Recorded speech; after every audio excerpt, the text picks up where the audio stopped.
Hello there, everyone. Welcome to Cryptic Corpse. I am your storyteller, and I'm here to guide you tonight. I know many of you use these videos to drift off to sleep, so before we begin, take a moment to like this video and subscribe to our channel. I'm always curious, where are you watching from, and what time is it in your part of the world? Now find your cozy spot and relax. My name is Richard Hartwell. I'm not sure how much longer I'll be myself, so I need to write this down while I still can. It all started when I bought that cabin in Montana. I thought I was finding peace. Instead, I found something ancient and hungry. After coming back from Korea, the nightmares wouldn't stop. Every night I'd wake up screaming, seeing the faces of my dead friends. The doctors called it combat fatigue, but pills didn't help. Neither did the booze. I needed space, silence, a place where the only explosions would be thunderstorms. The cabin seemed perfect when I saw the listing. 30 miles from the nearest town, surrounded by tall pine trees that stretched toward the sky like fingers. The real estate agent seemed too eager to sell. Now I understand why. You sure you want to be this far out? She asked, her smile not quite reaching her eyes. Winters get rough here. I thought rough winters were exactly what I needed. Something real to fight instead of the shadows in my head. The first time I drove into town for supplies, I noticed the posters, missing hikers, 3 of them from the past year alone. Their smiling faces stared out from telephone poles and the bulletin board at the general store. "You're the fellow who bought the old Peterson place," said the shopkeeper as he rang up my groceries. His name tag read, Earl. Brave man. "Why's that?" I asked, watching him bag my canned goods. Earl exchanged glances with an old-timer sitting near the wood stove. "Nothing, just gets lonely out there is all. I was loading my truck when I overheard 2 men talking near the gas pump. 3rd hunter missing this season," one said. "Always the same area." "It's the hungry one," replied the other, voice dropping to a whisper. "My grandfather used to say it walks when winter comes." They noticed me listening and went quiet. As I was about to leave, an elderly man approached me in the parking lot. His dark, weathered face was mapped with wrinkles, his long grey hair braided. He wore a mix of modern clothes and what looked like traditional Native American items. "You the new owner of the cabin on North Ridge?" he asked. "That's right. That land sits on Hunger grounds," he said, his eyes serious. "My people, the Blackfoot, we know what lives in those woods." I smiled politely, thinking he was just an old man with old stories. "I appreciate the concern, but I'll be fine. I faced real monsters in Korea." He shook his head. "War spirits are different. They leave when the fighting stops. This one, it's always hungry, always hunting." I thanked him and drove away, dismissing his warning as superstition. I'd seen enough real horrors not to fear. Made-up ones.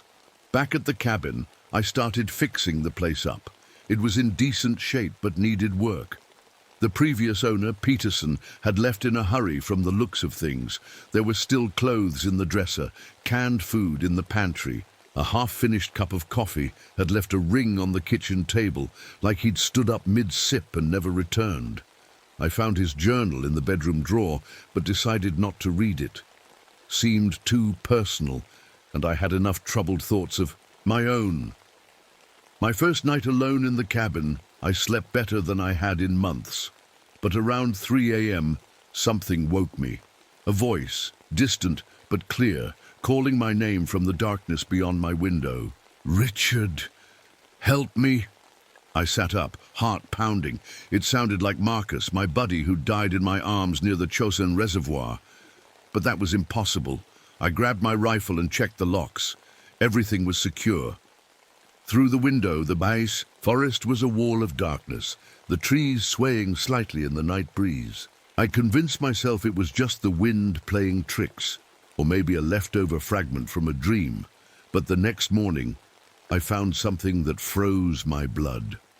All around the cabin, circling every wall, were strange footprints in the soft earth. They were too long to be human, with what looked like claws at the tips. They hadn't been there when I'd arrived. That night the dreams started.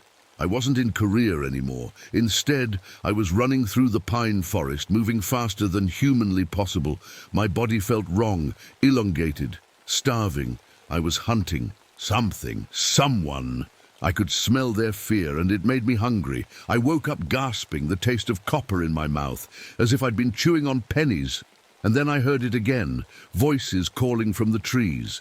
Not just Marcus this time, but others, my dead war buddies, my father who'd passed when I was a teenager. Richard, come help us. We're lost in the dark. I tried to ignore them, told myself it was my mind playing tricks, my guilt taking form. But deep down, I knew something was very wrong in those whispering pines, and it knew my name. The voices kept coming every night. I tried to ignore them, but they started to wear me down. One morning, I decided to explore the woods around my cabin. I needed to prove to myself that nothing was out there. The forest was quiet that day, too quiet. No birds singing, no squirrels rushing up trees, just the soft crunch of pine needles under my boots and my own breathing. About a mile from the cabin, I found something strange. An ancient pine tree, bigger than all the others. Its bark was carved with weird symbols I'd never seen before. At the base of the tree were deer skulls arranged in a circle, their empty eye sockets all facing inward. Some looked very old, bleached white by the sun and rain. Others seemed fresh. I'm not a superstitious man, but the sight made my skin crawl. Someone, or something, had created this, and they'd been doing it for a long time. That night, the voices called again, but now they were clearer, more desperate. Richard, help me. I'm bleeding out. It was Marcus's voice, exactly as I remembered it from that terrible night in Korea when he died beside me in the snow. Richard, they've got me pinned down. I need backup.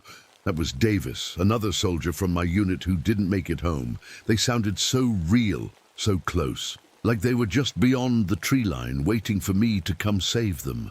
I grabbed my rifle and flashlight. I know it was stupid, but I had to look. Maybe someone was playing a cruel trick on me. Maybe I was losing my mind. Either way, I needed answers. The moon was hidden behind clouds as I stepped into the forest. My flashlight made a small circle of light in the darkness. The voices seemed to move, always staying just ahead of me, leading me deeper among the trees. This way, Richard, hurry! I don't know how long I walked. Time seemed to blur. The trees all looked the same, and soon I couldn't tell which direction my cabin was in. The voices kept pulling me forward. Then suddenly, silence. The voices stopped. My flashlight flickered and went out, though I'd just put in fresh batteries. I stood in complete darkness, cold sweat running down my back. Something moved in the dark, not like a person or an animal. It was tall and made a dry cracking sound when it moved, like old leather stretching. I couldn't see it, but I could feel it watching me. I ran, crashed through branches and stumbled over roots, not caring about the noise I made, just needing to get away from whatever was behind me. When I finally saw the lights of my cabin through the trees, I nearly cried with relief. I burst through the door and locked it behind me, my hands shaking so bad I could barely turn the key. My watch showed it was 2 a.m. I'd left the cabin around 9 p.m. 5 hours lost in the woods, but it had felt like only one. I couldn't explain. The missing time. The next day, a storm rolled in, the worst snowstorm I'd ever seen. The radio said it was hitting the whole region hard. 3 hunters were reported missing near my area. The announcer warned everyone to stay indoors until the blizzard passed. I was trapped. The snow piled up fast, soon reaching halfway up my door. No way to drive to town now. I was completely alone, or so I thought. While checking my food supplies in the cellar, I found a small wooden box hidden behind some jars. Inside was a journal, the previous owner's diary. I knew I shouldn't read it, but I was desperate for answers. The first entries were normal. Peterson writing about fixing the roof, hunting deer, the quiet life he loved. But then they changed. "It's getting into my head," one entry said. "I hear it calling at night. using voices it shouldn't know. Another entry. Found more tracks today. It's circling closer. I think it's testing me. The final entry made my blood freeze. I saw it today. Not human, not animal, something else. God help me, it knows I've seen it now. That was the last thing. Peterson wrote. Now I understood why he'd left in such a hurry, why his coffee cup was still sitting on the table. He'd run for his life. That night, I had the worst nightmare yet. I wasn't just running through the forest anymore. I was hunting, stalking a hiker who'd gotten lost in the storm. I could smell his fear, and it made my stomach growl with hunger. When I caught him, I tore into his flesh with teeth that weren't my own. I woke up screaming, the taste of blood so real in my mouth that I ran to the bathroom and vomited. When I looked in the mirror, my face was pale and drawn, but my eyes seemed different, brighter, hungry. Later that day, as the sun was setting behind the storm clouds, I saw something at the edge of the forest. A tall, thin figure standing between two pine trees, watching my cabin. It had antlers rising from its head like a crown of bones. Even from a distance, I could tell its body was wrong. Too skinny, limbs too long. It stood perfectly still, like it wasn't bothered by the blizzard howling around it. When it saw me watching through the window, it stepped back into the trees and vanished. That night, I set up the trail cameras I'd brought for deer hunting. I placed them facing different directions around the cabin. If something was out there, I'd catch it on film. The next morning, I checked the cameras with shaking hands. Most showed nothing but swirling snow, but one had caught something, a blurred image of a tall figure moving past the camera. The picture was mostly static, but I could make out long limbs and what looked like antlers. No animal I knew looked like that. The radio wasn't working right anymore. Between bursts of static, I heard impossible things. Marcus telling me about the fishing trip we'd planned to take after Korea. Davis laughing about a joke only the two of us would understand. These were private memories, things no one else could know. When I checked my food supplies again, I found something that made my heart stop. Some of the frozen meat was missing from the locked freezer, and what remained had deep bite marks in it, marks no human mouth could make. I was running out of explanations. Either I was losing my mind, or something impossible was happening in these whispering pines. And deep down, I was starting to fear both options might be true. The storm kept raging for days. I was trapped in the cabin with dwindling supplies and growing fear. The nights were the worst. The voices never stopped calling, and each morning I felt more tired than when I went to bed. One day, while checking for leaks, I found something under a loose floorboard in the bedroom. Hidden there were old yellowed papers covered with detailed drawings. They looked Native American, maybe Blackfoot like the old man from town. The drawings showed a tall, skinny creature with a deer's skull for a head. Each picture seemed to tell a story. First, a normal man hearing voices in the forest. Then the man growing thinner, his fingers stretching longer. In the final picture, the man wasn't a man anymore. He had become the creature. Written in the margins was one word, repeated over and over: Wendigo. I remembered stories about the Wendigo from when I was a kid. A monster from Native American legends that was always hungry, especially for human flesh. But those were just scary stories, right? They couldn't be real. That night, a loud pounding at my door woke me up. Heart racing, I grabbed my rifle and approached carefully. Through the window, I saw a man, young, maybe in his 20s, covered in snow and shivering badly. "Please," he called, his voice weak. "I got separated from my group. I've been lost for hours." I let him in, though something inside me screamed not to. As he warmed himself by the fire, he introduced himself as Tom. He and two friends had been winter camping when the storm hit. They got separated in the blizzard. "I kept hearing my buddy Mike calling for help," Tom said, rubbing his hands near the flames. "But when I followed his voice, he was never there. It just led me deeper into the woods until I saw your cabin lights." My stomach tightened. It was the same thing that had happened to me. As Tom talked, something strange happened. I started noticing things about him that I shouldn't have. The sound of his heart beating, the smell of his sweat, how warm his skin would be. My stomach growled, not with normal hunger, but with something deeper and wrong. I excused myself and locked myself in the bathroom, splashing cold water on my face. When I looked in the mirror, I barely recognized myself. My face was thinner, my cheekbones sharper. My teeth, when I bared them, looked pointed, and my eyes had a yellowish tint. That hadn't been there before. I was changing, just like in those drawings under the floor. When I came back out, I gave Tom some food and a blanket to sleep on the couch. I locked my bedroom door that night, not to keep him out, but to keep myself in. I was afraid of what I might do if that strange hunger got worse. In the morning, Tom was gone. The front door was wide open, letting in snow and cold air. On the floor was a trail of blood drops leading outside. I followed the trail into the woods. It continued for about 50 yards, then stopped suddenly at the tree line. No footprints, no drag marks, nothing. It was like Tom had simply vanished, or been carried away by something that didn't touch the ground. Back in the cabin, I studied my reflection more carefully. My fingers were definitely longer than normal. My skin seemed stretched too tight over my bones, and I couldn't remember the last time I'd felt full after eating. The dreams were getting worse too. Now I didn't just watch through the eyes of the creature. I was the creature. I felt its endless hunger, its cold joy when hunting.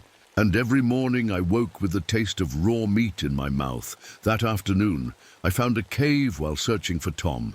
Inside were piles of bones, some animal, some horribly human. Mixed in were personal items, watches, backpacks, wallets, decades worth of them. The oldest items looked like they were from the 1920s or earlier. Whatever was in these woods had been hunting for a very long time. I was gathering my courage to leave, to try to make it to town despite the snow, when a voice called my name from outside the cabin. "Richard, you in there, buddy?" I froze. It was impossible. I knew that voice better than any other. Marcus. I peered through the window. A man stood there in the clearing wearing an army jacket. He looked exactly like Marcus, my friend who died in Korea 4 years ago. Every detail was perfect. His crooked smile, the small scar above his right eyebrow from a childhood accident, even the way he stood with his weight on his left leg. But Marcus was dead. I'd held him as he died. "Come on, Rich, open up. It's freezing. Out here." Against all reason, I opened the door.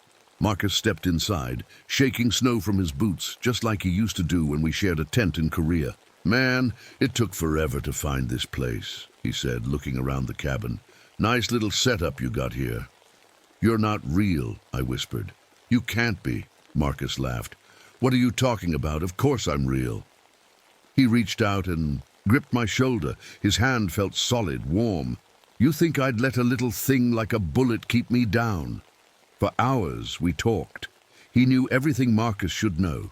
Stories from our childhood, secrets we'd shared in the war, inside jokes. No one else would understand. But something was off. His eyes never seemed to blink enough. And sometimes when I wasn't looking directly at him, I thought I saw his shadow on the wall, stretched too tall, with strange shapes rising from its head. I decided to test him. "Hey, remember that time we snuck into Old Man Wilson's orchard and got chased by his dog?" Marcus grinned. "Sure do. That big old bulldog nearly took a chunk out of your leg." But there was no Old Man Wilson, no orchard, no dog. I'd made it up on the spot. Whatever sat across from me wearing my dead friend's face wasn't Marcus, and it wasn't human. As night fell, Marcus suggested we go hunting, just like we always talked about doing after the war. "It's pitch black and freezing," I said, "and there's a blizzard." He smiled, and for a second his teeth looked too sharp. "Best time to hunt. Trust me." I knew then that if I followed him into those dark woods, I'd never come back, at least not as myself. The Wendigo wasn't just trying to eat me, it was trying to turn me into one of its kind. And the worst part was, some small part of me wanted to go with him, the part that woke up hungry every morning, the part that had watched Tom sleeping and thought about how easy it would be to tear his throat out. The Wendigo wasn't just hunting me, it was already inside my head, changing me from within. And time was running out before that change became permanent. That night, as snow pounded against the windows, Marcus grew more insistent that we go outside. His movements became jerky, less human. Sometimes when he turned his head quickly, I could see his neck stretched too far, like there were extra bones inside. "What's wrong, Rich?" he asked, his voice changing slightly. "Don't you trust your old friend?"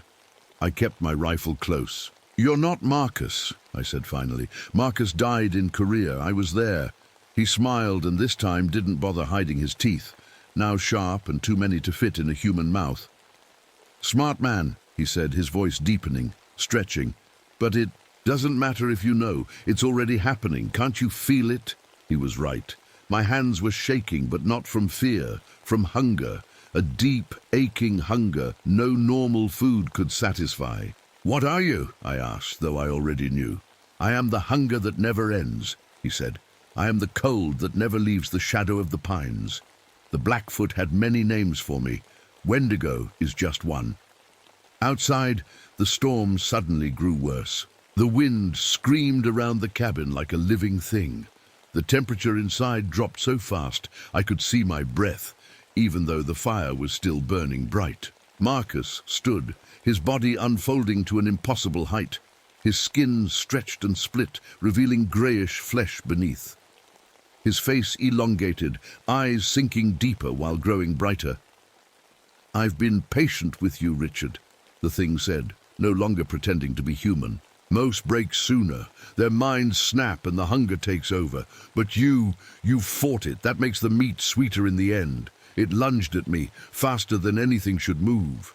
I barely got the rifle up in time, firing a shot that tore through its shoulder. It shrieked, a high, piercing sound like winter wind through dead trees. But the wound closed almost instantly. I ran for the bedroom, slamming and locking the door behind me. The Wendigo threw itself against the wood, making the whole cabin shake. "You can't hide from me, Richard," it called, its voice now a terrible mix of Marcus and something ancient. "I'm already inside you, in your blood, in your dreams." I ripped up the floorboard, where I'd found the Native American drawings. There had to be something there that could help me. Among the papers were smaller ones I hadn't noticed before, with Blackfoot words and symbols. As the door splintered behind me, I quickly read what I could. The Wendigo was an ancient spirit that possessed victims gradually through dreams and hunger. It could mimic voices and appearances of people its victims knew, but it had weaknesses. It feared fire, it couldn't stand its own reflection, and most importantly, the transformation wasn't complete until the victim consumed human flesh willingly. I hadn't done that yet. There was still hope. The door exploded inward. The Wendigo stood there, now fully revealed, 9 feet tall, its body a twisted mockery of a human form, skin pulled tight over visible bones, fingers stretched into long claws. Its head was a nightmare, a deer's skull with human eyes burning in the sockets, crowned with massive antlers that scraped the ceiling. I threw a kerosene lamp at it. The glass shattered and flames erupted across its chest. It screamed and retreated, giving me time to run past it into the main room. The cabin had become impossibly cold. Frost covered the windows and walls. My breath came out in thick white clouds. The Wendigo recovered quickly, the burns already healing as it stalked toward me. "I've worn many skins over the centuries," it said. "Yours will be one of my favorites." It began speaking in different voices. My father, my mother, old girlfriends, war buddies, each voice begging, pleading for help, for mercy. My mind started to blur. The hunger inside me grew, trying to take over. My bones ached like they wanted to stretch, to change shape. I could feel my teeth sharpening in my mouth. I looked at my hands and saw my fingers were now long, too long, with the beginnings of claws. My skin was stretched tight over my knuckles, starting to split. The transformation was accelerating. In desperation, I grabbed Peterson's journal and flipped to the end, hoping for anything that might help. His final entry, the one I hadn't read, contained a terrible truth. The Wendigo doesn't just eat you, it becomes you, takes your memories, your voice, then moves on when the body wears out. It's lived for centuries this way, jumping from host to host, and it remembers every kill, every meal, every moment of every life it's stolen. That explained my dreams. They weren't just nightmares, they were memories. The Wendigo's memories of its previous kills seeping into my mind as it tried to take over. I ran to the bathroom and checked my reflection. My face was gaunt, eyes yellowed. I looked half-starved despite having plenty of food. The beginnings of antler nubs were visible at my temples, pushing through the skin. I had to stop this, not just for me, but for anyone else who might wander into these woods. Using the Blackfoot symbols I'd found, I quickly drew a circle on the floor with ash from the fireplace, copying the patterns as best I could. The Wendigo watched me with something like amusement. "No ritual will save you now," it said. "The change is too far along." But I wasn't trying to save myself anymore. I was trying to force the Wendigo to reveal its true nature, to pull it fully into the physical world where it could be harmed. As I completed the circle and stepped inside, a strange calm came over me. I cut my palm with my hunting knife and let the blood drip onto the symbols. The Wendigo's eyes widened. It recognized the ritual. "Blood calls to hunger," I said, remembering the words from the papers. "Form calls to spirit. Show yourself fully, hunger that walks."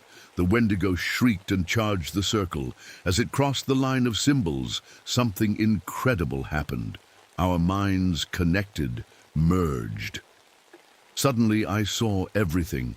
Centuries of the Wendigo's existence flooded my consciousness. It had once been human, a French trapper in the 1700s who became lost in these same woods during winter. Starving, he turned to cannibalism, eating his dead companions. That first taste of human flesh transformed him, cursed him. For over 200 years, it had been hunting here, taking new bodies when old ones wore out, keeping its victims isolated until the transformation was complete, then using them to hunt more prey, and now it wanted me. We fought a silent battle of wills as our minds remained connected. The Wendigo tried to overwhelm me with hunger, with the promise of power, with relief from the pain of transformation. Part of me wanted to give in, but I held on to my humanity with everything I had. I thought of Marcus's real face, not the mockery the Wendigo had created. I remembered why I came to these woods, to find peace, not to become a monster. The struggle weakened the Wendigo just enough. With our minds still connected, I broke the circle and lunged at the creature, driving my knife deep into its chest. It howled, black blood pouring from the wound. For the first time, it seemed truly hurt. But I was hurt too. The knife in its chest felt like it was in my own. Our connection was too strong. The Wendigo smashed me against the wall, my ribs cracking from the impact. As I lay there, it pulled the knife from its chest and came toward me. "Now you understand," it said. "We are becoming one. Your pain is my pain, and soon my hunger will be the only thing you know." It was right. I could feel myself fading, the hunger growing stronger. Soon, there would be nothing left of Richard Artwell. With my last strength, I crawled toward the kitchen. The Wendigo watched, curious rather than concerned. It thought it had won. "What are you going to do, Richard?" it mocked. "Eat something to make the hunger go away? Nothing helps. Nothing but the flesh of your own kind." I reached the stove and turned all the gas knobs to full, but didn't light them. The cabin began to fill with gas. "What is this?" the Wendigo asked, suddenly wary. "You're not the only one who knows how to set a trap," I said, my voice now raspy and strange in my changing throat. I pulled out my lighter. The Wendigo's eyes widened as it realized what I planned. "No!" it shrieked, lunging toward me. "You'll die too!" "Better than becoming you," I whispered. As its claws reached for me, I flicked the lighter. The explosion was immediate and devastating. Fire engulfed everything. The Wendigo screamed as flames consumed its body. I felt the fire on my own skin. Too, but the pain seemed distant compared to the agony of the partial transformation. As the cabin collapsed around us, the Wendigo made one final attempt. As its body burned, I felt its consciousness trying to transfer into me, to use me as its new vessel. "I am so hungry," I heard myself say, the words not fully my own. "I am not myself anymore." With the last shred of my will, I fought it, pushed it back. If I was going to die, I would die as Richard Hartwell, not as a monster. The roof caved in, sending burning timbers down upon us both. The last thing I saw was the Wendigo's burning skull face, its eyes locked with mine as everything went black. When spring finally came to the mountains, the snow melted to reveal the blackened remains of Richard Hartwell's cabin.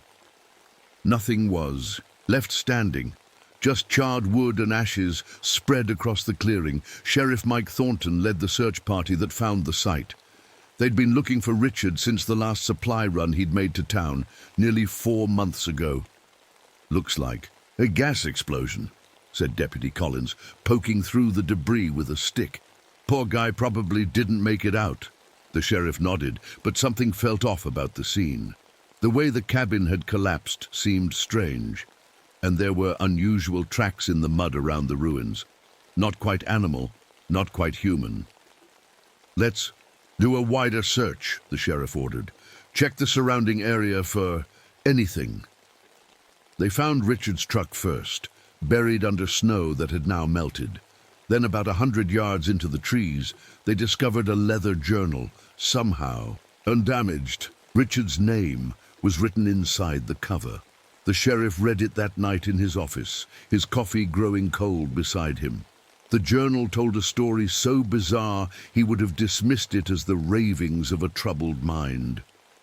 Except for what they'd found in the second search of the cabin ruins. Among the ashes were bones. Most were too damaged by the fire to identify, but some were clearly not human. The coroner couldn't say what kind of animal they came from. The skull fragments had what looked like antler attachments, but the shape was all wrong for any deer or elk. The final pages of Richard's journal were especially disturbing. "I am so hungry. I am not myself anymore. If anyone finds this, stay away from the Whispering Pines. It might be wounded, but I don't think it can die. Not really.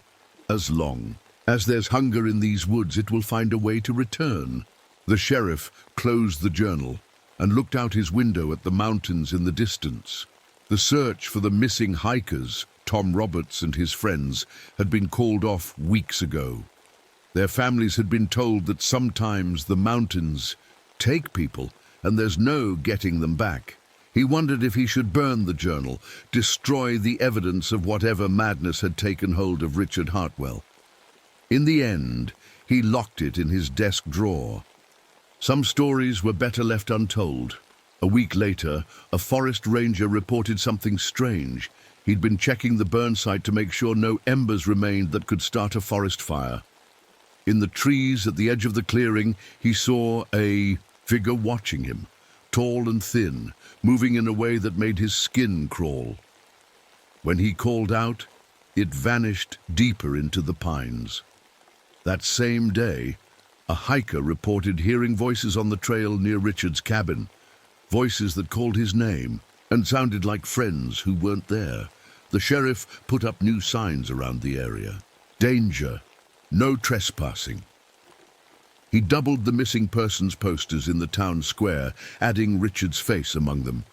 And on cold nights, when the wind blows through the pines and carries strange sounds down to the valley, the locals lock their doors and tell their children to stay close to home. because in those whispering pines, something still hungers. Something that walks on two legs but isn't human. Something with Richard Hartwell's memories, his voice. And somewhere deep inside, that creature, trapped behind eyes that burn with endless hunger, Richard himself remains, aware but unable to control what his body has become, watching through eyes that are no longer his as the Wendigo continues its eternal hunt. He tries to warn the hikers and campers when he can, fighting against the Wendigo's control just enough to make them suspicious, to make them turn back. Sometimes it works, most times it doesn't. The hunger always wins in the end, but on rare nights when the Wendigo looks at its reflection in a still forest pond, the face that stares back shows a flicker of humanity, a moment of anguish and recognition. And in that moment, before the hunger takes over again, Richard Hartwell silently begs anyone who might wander into these woods to run.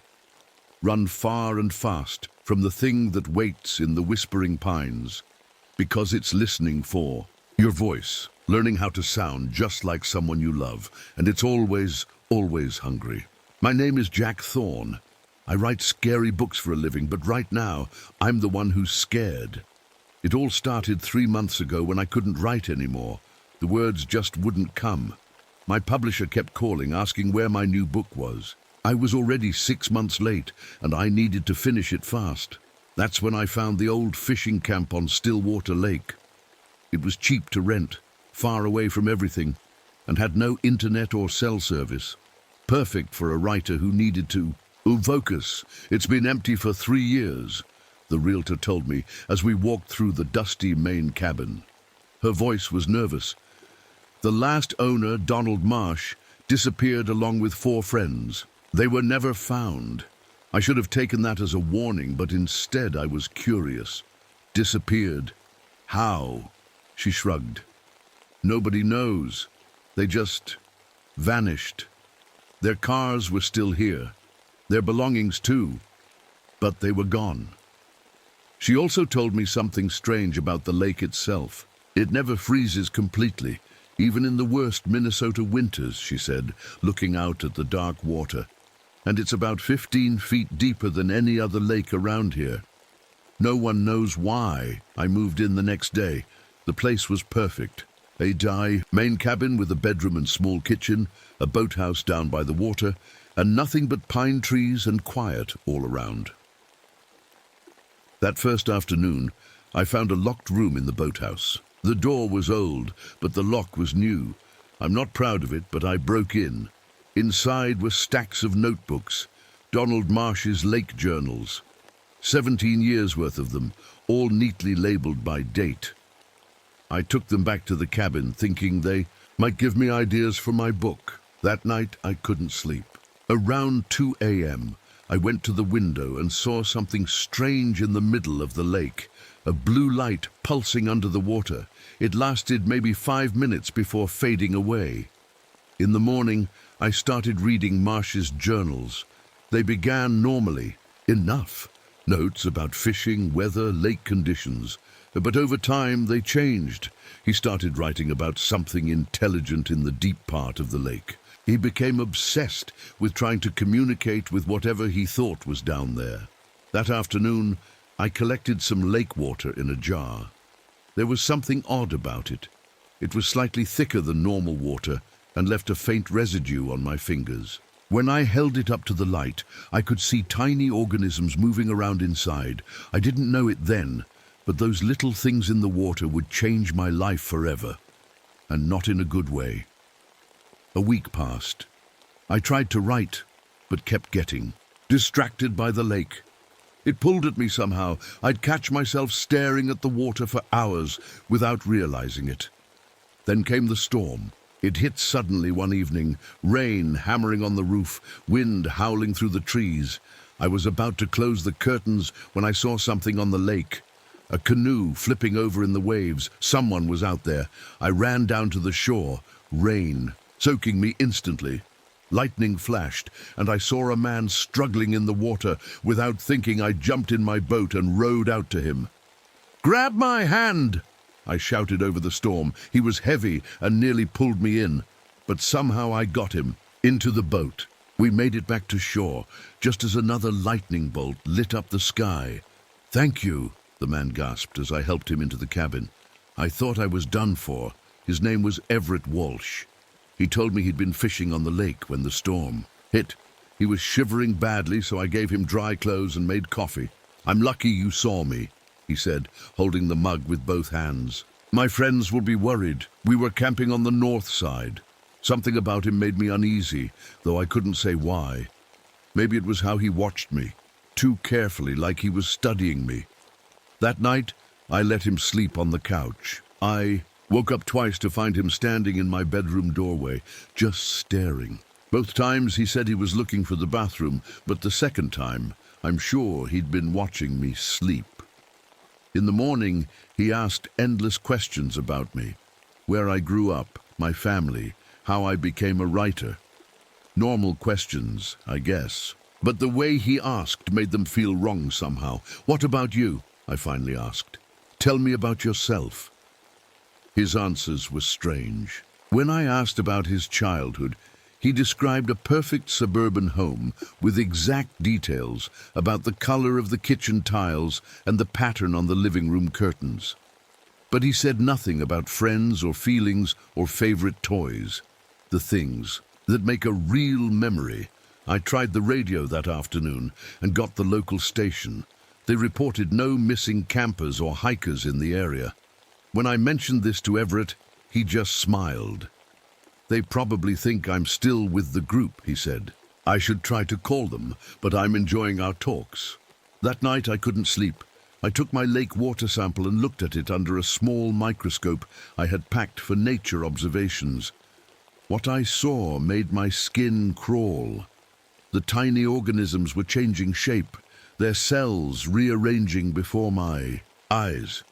I heard a noise and turned around. Everett was standing in the doorway watching me again. "Just getting water," he said, but his glass was empty. The next morning, while Everett was taking a shower, I checked the couch where he'd been sleeping. There was a perfect circle of that same lake residue around where his body had been. In the shower drain, I found something that looked like shed skin, but it dissolved when I touched it. That afternoon, I found Marsh's final journal entries. They were frantic, excited scribbles about calling something from the deep part of the lake. He described cutting his palm and letting blood drip into the water as an offering. "It answered," he wrote. "It's coming." Later, I caught Everett at my desk, looking through my manuscript. When I confronted him, he handed me a page. "I wrote this," he said. "What do you think?" It was a perfect copy of my writing style, the rhythm, the word choices, even the little quirks that make my writing unique. Nobody could copy that so perfectly. Nobody human, that is. I needed to get away from Everett and think. I told him I had to drive into town for supplies, and he smiled, that empty smile of his. "I'll be here when you get back," he said, and something in his voice made my skin crawl. The town library was small, but had local history records going back to the 1800s. The librarian looked surprised when I asked about Stillwater Lake. "Not many folks ask about that place," she said quietly. "Some say it's bad luck." She brought me dusty folders with newspaper clippings, town records, and handwritten accounts. What I found made my heart sink. Every 20 years or so, people disappeared at Stillwater Lake. The first recorded case was in 1823, a trapper and his 2 sons. Then in 1841, a surveyor. The pattern continued through the years, 1862, 1883, 1904, and on, always the same story. People would vanish without a trace, sometimes alone, sometimes in groups. Their belongings left behind, no signs of struggle, just gone. And just like the realtor told me, the lake never froze completely, even in the harshest winters. I drove back to the cabin with my stomach in knots. When I pulled up, I saw something that made me slam on the brakes. Everett was standing on the porch, but Everett was also standing by the boathouse. Two identical Everetts, wearing different clothes. I sat in my car, frozen. One of them waved and started walking toward me. I locked the doors. "Jack," he called. "Thank goodness you're back. That's not me over there. I don't know what it is, but it's pretending to be me." The other Everett ran over, looking just as concerned. "Don't listen to him, Jack. He showed up an hour ago. He's not human." They were perfect copies of each other. Same face, same voice, same way of moving. Even their concerned expressions were identical. I told them both to stay where they were and not to move. Then I ran inside and grabbed Marsh's shotgun from under the bed. When I came back out, I made them both sit at opposite ends of the porch. I asked them questions only the real Everett would know. About our conversations, the storm, things we'd done over the past few days. They both answered perfectly. Word for word the same. That wasn't possible. "You're both coming inside," I said, keeping the shotgun raised, one at a time. I locked them in separate rooms, one in the bedroom, one in the storage closet. Then I sat at the kitchen table, trying to think straight. That's when I remembered something from Marsh's journal about a hidden compartment in the boathouse. I ran down there, gun still in hand, and found it behind a stack of old life vests. Inside was a metal box. My hands shook as I opened it. Bone fragments, small pieces of jewelry. A wallet from the 1960s. A watch from the 1950s. A locket with a black and white photo inside. A pair of glasses with one cracked lens. Dog tags from World War II. Personal things from people long gone. There was also a tape recorder with a cassette inside. I played it. "September 12th, 1976, Marsh's voice crackled. "I've seen what comes out of the lake. It looks like us, but it's not. It learns from what it touches. It can make copies, perfect copies." His voice dropped to a whisper. I think I called. "It here with the ritual. God help me, what have I done?" The tape cut off with the sound of splashing water and Marsh screaming. I ran back to the cabin, my mind racing. When I got there, I heard a crash from the bedroom where I'd locked one of the Everetts. I threw open the door to find him on the floor, a pool of blood spreading from a cut on his head. He must have tried to break out through the window and fallen. But the blood wasn't normal. As I watched, it began to thin and spread like water, and Everett's body started to melt, turning into the same viscous liquid, just like the lake water. In minutes, there was nothing left but a damp stain on the floor, and the second Everett was still locked in the closet calling my name. I stood outside the closet door, my hand shaking on the knob. The remaining Everett kept calling to me. "Jack, what happened? I heard a crash. Are you okay?" His voice sounded concerned, perfectly concerned, like someone who really cared about me. But I just watched his exact double dissolve into water. On my bedroom floor, I opened the door just a crack, keeping the shotgun ready. "The other one is gone," I said. Everett's face showed perfect relief. "Thank goodness. Did it leave?" "It died. Or melted." Something flashed across his face, too quick to catch. Fear? Anger? I couldn't tell. "What do you mean, melted?" he asked. I didn't answer. Instead, I asked, "How did you know my favorite book when I was 10? I never told you that." The night before, he had mentioned it casually. The Hobbit, right? And he'd been correct. But I had never told him. Everett smiled. "You must have mentioned it." "No," I said. "I didn't." His smile didn't waver, but his eyes changed. They became deeper somehow, like looking into the lake on a clear day when you can't tell how far down it goes. "You talk in your sleep, Jack." That night, I couldn't sleep. I tied Everett to a chair in the living room. He didn't resist, and sat across from him with the shotgun across my lap. As the hours passed, I noticed things I hadn't seen before. The way he seemed to know what I was going to say before I said it. How his eyes tracked my smallest movements. How he sometimes mouthed my words as I spoke them. "What are you?" I finally asked. "I'm Everett Walsh," he said. I was fishing on the lake when... Stop lying, I shouted, raising the gun. The other one melted into water. Into lake water. You're not human. Everett was quiet for a long moment. Then he smiled, and this smile was different, wider, somehow wrong on his face. You figured it out faster than the others, he said. His voice had changed too. It still sounded like a man's voice, but with something else beneath it, like many voices speaking together. Dawn was breaking outside. I could see the lake through the window, and its surface was moving strangely. Little waves going against the wind, forming shapes that almost looked like hands reaching toward the cabin. What others? Marsh? The people before him? Everett nodded. All of them. They all joined us eventually. Us? The lake. We are the lake, he told me then in that strange multi-voice about what lived in Stillwater Lake. Not just lived in it, what it was, an ancient thing. A water-based organism that could think, learn and copy. It learned by touch. When it touched something, it understood it completely. And when it touched people, it could make copies of them.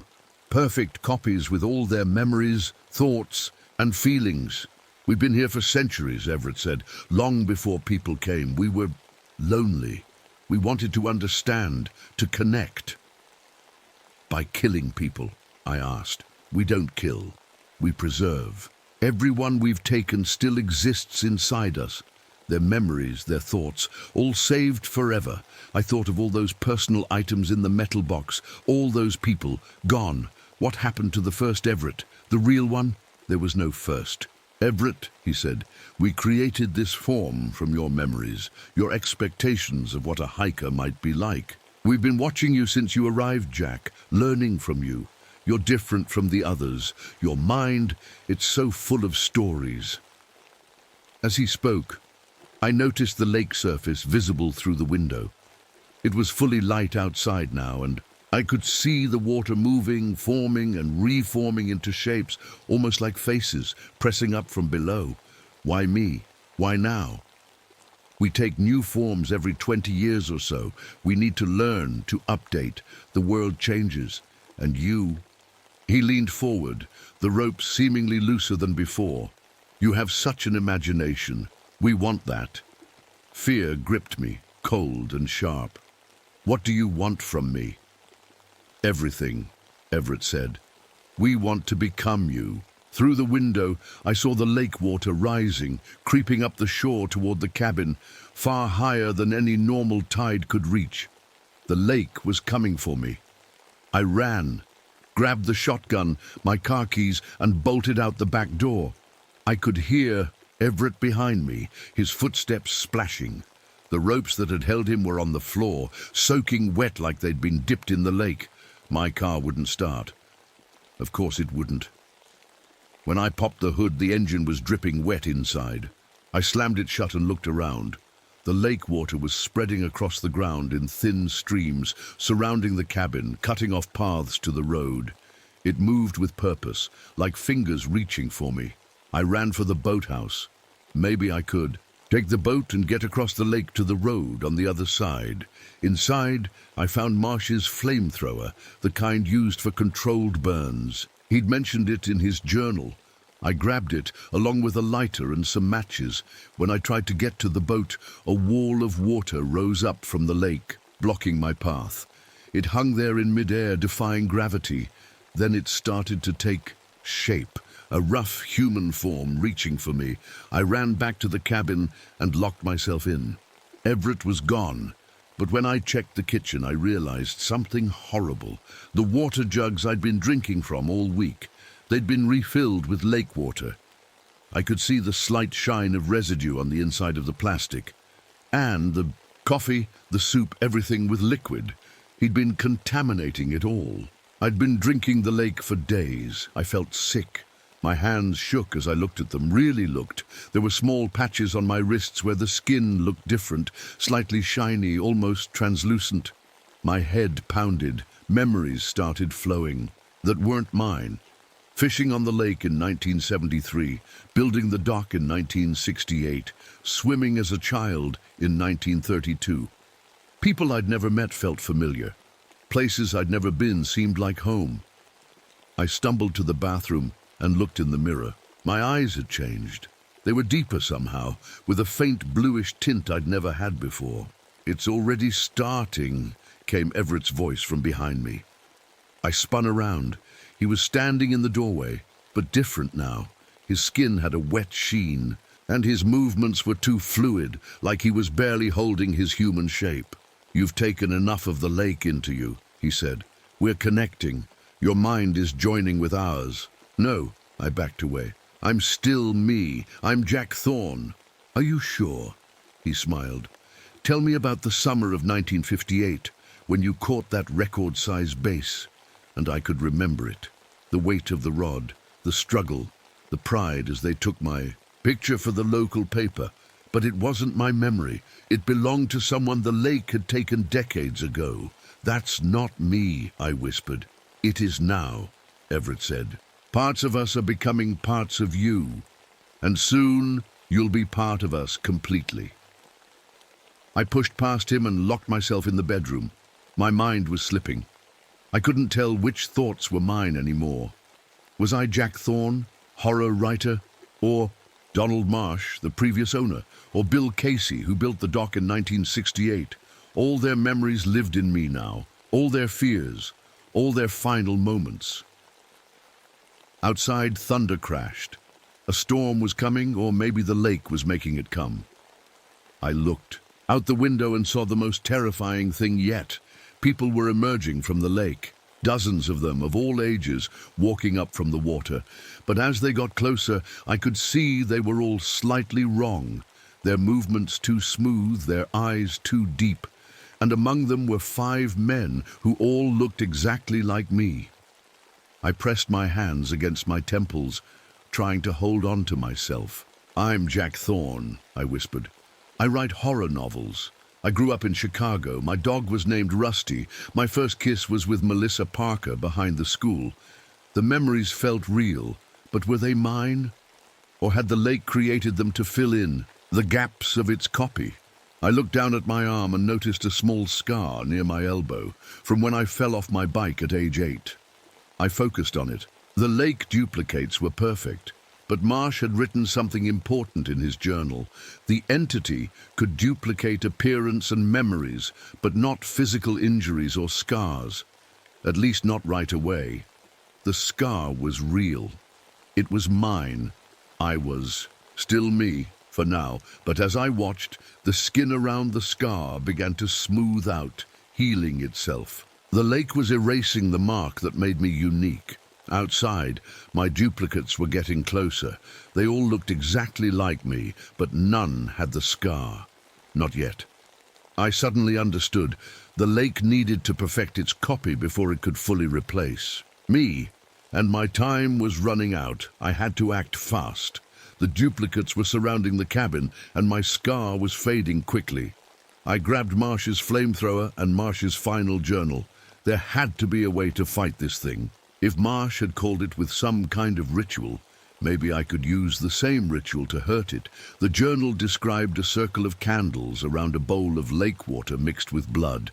Marsh had spoken certain words, nonsense words that looked like they'd been copied from an old book. I set up everything just as he described, my hands shaking.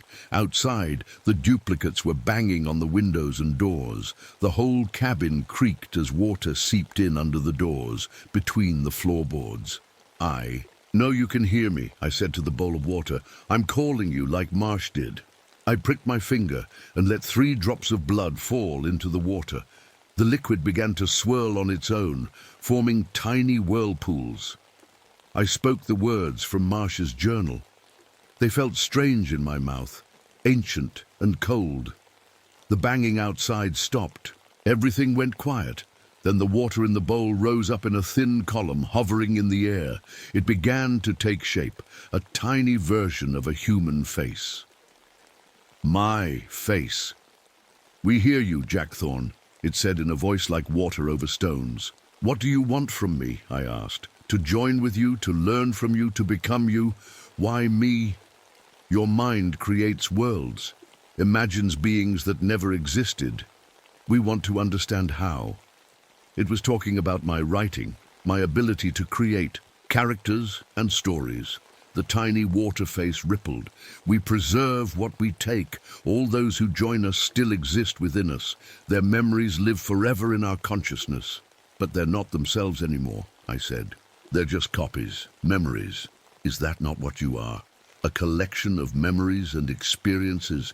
We offer eternal life. As part of a puddle, I spat. The face rippled again, this time with what looked like anger. We have existed for millions of your years. We traveled between the stars as microscopic organisms on a rock of ice. We fell to this world and made this lake our home. We are ancient beyond your understanding. The truth hit me then. This thing was alien, not from Earth at all. We have taken many forms over the centuries, it continued, but yours will be special. Outside, the duplicates started banging again, harder now. A window cracked. I noticed something important. When the entity was focusing on talking to me through the water bowl, the duplicates seemed less coordinated. Like it couldn't concentrate on everything at once. That gave me an idea. Show me, I said to the water face. Show me what you've learned. Show me everyone you've taken. The face smiled, a horrible stretching of water. Yes. Suddenly, my mind was flooded with images, sounds, feelings. Hundreds of lives poured into me all at once. People from different times speaking different languages. Their first loves, their last breaths. Children growing old within the span of seconds. Thousands of years of accumulated experiences. It was beautiful and terrible. I felt myself getting lost in it, my own identity slipping away among the flood of others. But that's what I wanted. While the entity was focused on this mental connection, showing off its collection of stolen lives, I reached for the flamethrower with my free hand. The duplicates outside were moving sluggishly now. The entity's attention divided. I broke the mental connection with a shout and jumped to my feet. I ran to the nearest window where my duplicates were pressing against the glass. I pulled the trigger on the flamethrower. Fire erupted, catching. The nearest duplicate. It didn't scream, just made a hissing sound like water on hot metal. Its human shape collapsed, steam rising as it melted into a puddle. The other duplicates backed away, but I kept going. I ran outside, spraying fire at anything that moved. The duplicates couldn't maintain their shape when exposed to intense heat. You can't stop us this way. Everett's voice came from behind me. We are the entire lake. Burn a few drops and we simply make more. He was right. For every duplicate I destroyed, I could see more rising from the lake. I was just buying time. I ran back into the cabin and locked the door, knowing it wouldn't hold for long. The water face in the bowl was gone, but the water was still swirling angrily. I needed a bigger plan, something that would hurt the entire lake at once. Then I remembered what Marsh had written. The entity's consciousness becomes vulnerable when spread across multiple duplicates. It couldn't focus properly when divided, and I had just the thing to make it divide itself even more. I flipped back through Marsh's journal to his earliest attempts at the ritual. The first version had failed because it was too strong. It had almost pulled the entire lake consciousness to him at once. That's what I needed. I redrew the circle, this time with the symbols Marsh had originally used. I cut my palm deeper this time, letting the blood flow freely into the bowl. I'm calling all of you, I said. Every part, every consciousness you've ever taken. Come to me now. I spoke the original words from Marsh's journal. The ones he said were too powerful. The cabin began to shake. Outside, the lake was churning wildly, glowing with that same blue light I'd seen that first night. The walls began to weep water. The duplicates outside were screaming now, all of them, with hundreds of different voices. The mental connection slammed back into me, but this time with the force of a tidal wave. Every mind the lake had ever absorbed crashed into my consciousness at once. It was too much. I felt my own mind breaking under the strain. But that was the plan. Force the entity to spread itself too thin, to try to maintain too many forms at Once I struggled to my feet, fighting against the flood of mines threatening to drown my own. I grabbed a can of gasoline I'd found in the boathouse and began splashing it around the cabin. The entity realized what I was doing too late. It tried to pull back, to retreat. But the ritual was keeping it connected to me, forcing it to maintain. All its forms at once. You'll die too, Everett's voice said from somewhere nearby. Maybe, I answered, but I'll die as myself. I struck a match. The match fell from my fingers onto the gasoline-soaked floor. Flames erupted instantly, racing across the cabin in bright orange lines. I ran for the door, but it burst open before I reached it. Standing there was another me, perfect in every detail. But this one was different. His eyes weren't empty like the others. They were full of fear, confusion, and something else, humanity. "Who are you?" I gasped, backing away from the flames. "I'm Jack Thorne," he said. "The real Jack Thorne." "No," I shook my head. "I'm the real Jack." He looked at my arm, where my scar was now completely gone. "No scar," he said. Then he showed me his own arm. There was the scar, exactly where mine had been. "You're one of them," I said. "A duplicate." "How can you be sure you're not?" he asked. "Maybe you're the copy. Maybe the lake already replaced you and made you. Forget." The fire was spreading fast. The heat was intense and smoke filled the room, but I couldn't move. His words froze me in place. Was he right? How could I be sure? My memories felt real, but the lake could copy those perfectly. The scar was gone, my one proof of identity. "Think about it," he said urgently, as flames licked at the walls. "Your head has been filled with memories that aren't yours. You've been drinking lake water for days. The entity has been working on you, changing you. I just got here. I was in town until an hour ago when I felt something was wrong and drove back. It made a horrible kind of sense. The confusion I'd been feeling, the foreign memories, the physical changes. If you're really Jack," I asked, "what was the name of your first pet?" "Trick question," he said. "I never had pets. My mom was allergic." He was right. I'd made up the dog named Rusty earlier when I was trying to hold on to my identity. It wasn't a real memory. "We need to get out of here," he said, reaching for my hand. I looked at his outstretched fingers. They seemed normal, human, but then I noticed something, a tiny blue shimmer across his skin in the firelight, almost invisible but there. "No," I said, backing away. "You're not me. The lake is trying one last trick." His face changed then, hardened, into something less human. "We can be so much more than just Jack Thorne," he said, his voice taking on that strange multitone quality. "Join with us willingly. Save yourself from the fire."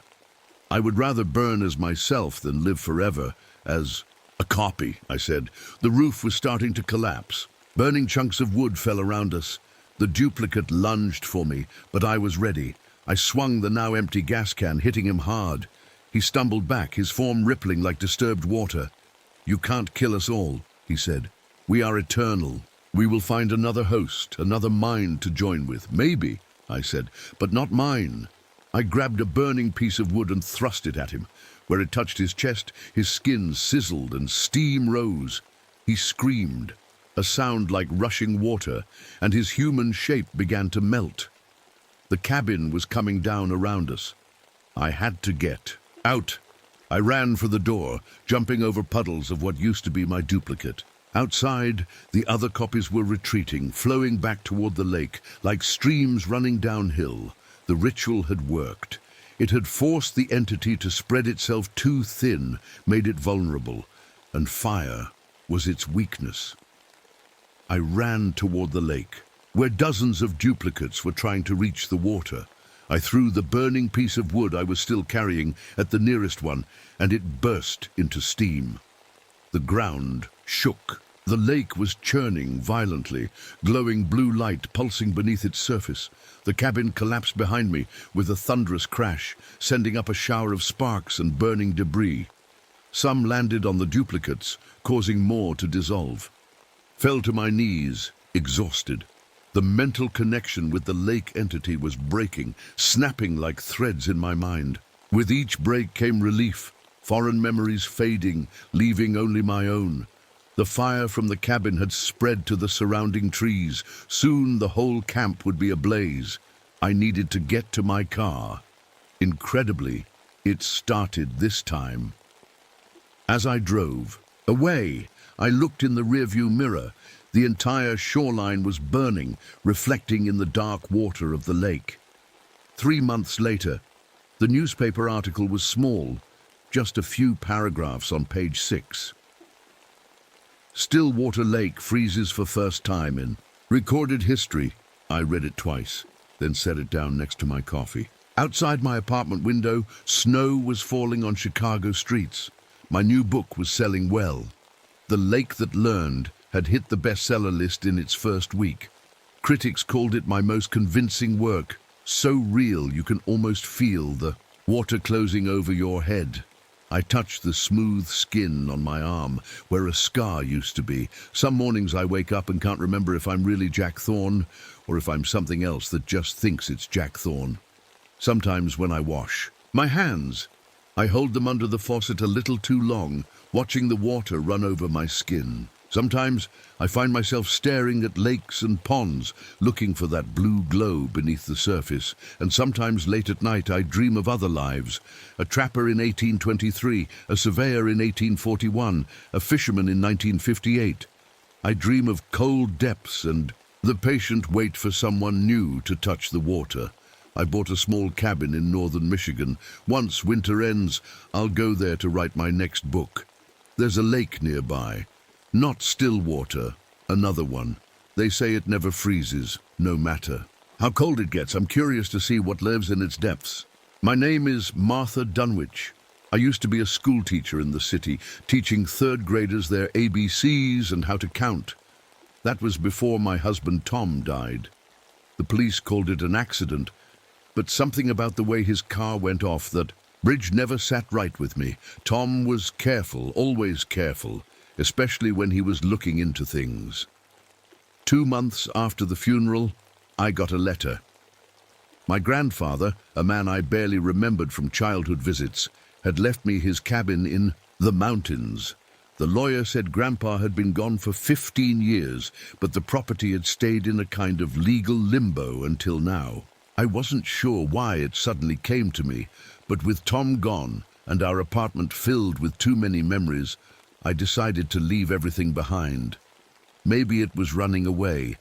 Maybe it was a fresh start. Either way, I packed up my old station wagon and headed for the Appalachian Mountains. Millbrook was the nearest town to my grandfather's property. It was the kind of small place where Main Street was the only street that mattered. I pulled up to the general store to get supplies, the kind of place that sold everything from canned beans to fishing tackle. A bell jingled when I pushed open the door. The man behind the counter looked up, his friendly smile freezing when he saw me. "Afternoon," I said. "I need to stock up. Going to be staying at a cabin up in Hollow Creek." The store went quiet. An old woman examining cans of peaches turned to stare at me. The man behind the counter cleared his throat. "Hollow Creek, you say? Not many folks go up that way anymore." "It's my grandfather's place. I inherited it." The man's eyes narrowed slightly. "You wouldn't be a Dunwich, would you?" I nodded. Martha Dunwich. The change in the room was instant. The old woman put down her can and shuffled toward the door without a word. The shopkeeper's face hardened. "We don't get many Dunwiches around here these days," he said, his voice colder. "Not since your grandfather left." "Is there something wrong?" I asked. He started gathering items, canned food, matches, a flashlight. "You'll be wanting these," he said, ignoring my question. "Woods get dark early this time of year." As he rang up my purchases, he finally spoke again. "Those woods don't take kindly to Dunwiches returning. If I were you, I'd sell that property without ever setting foot on it." I thought he was being dramatic.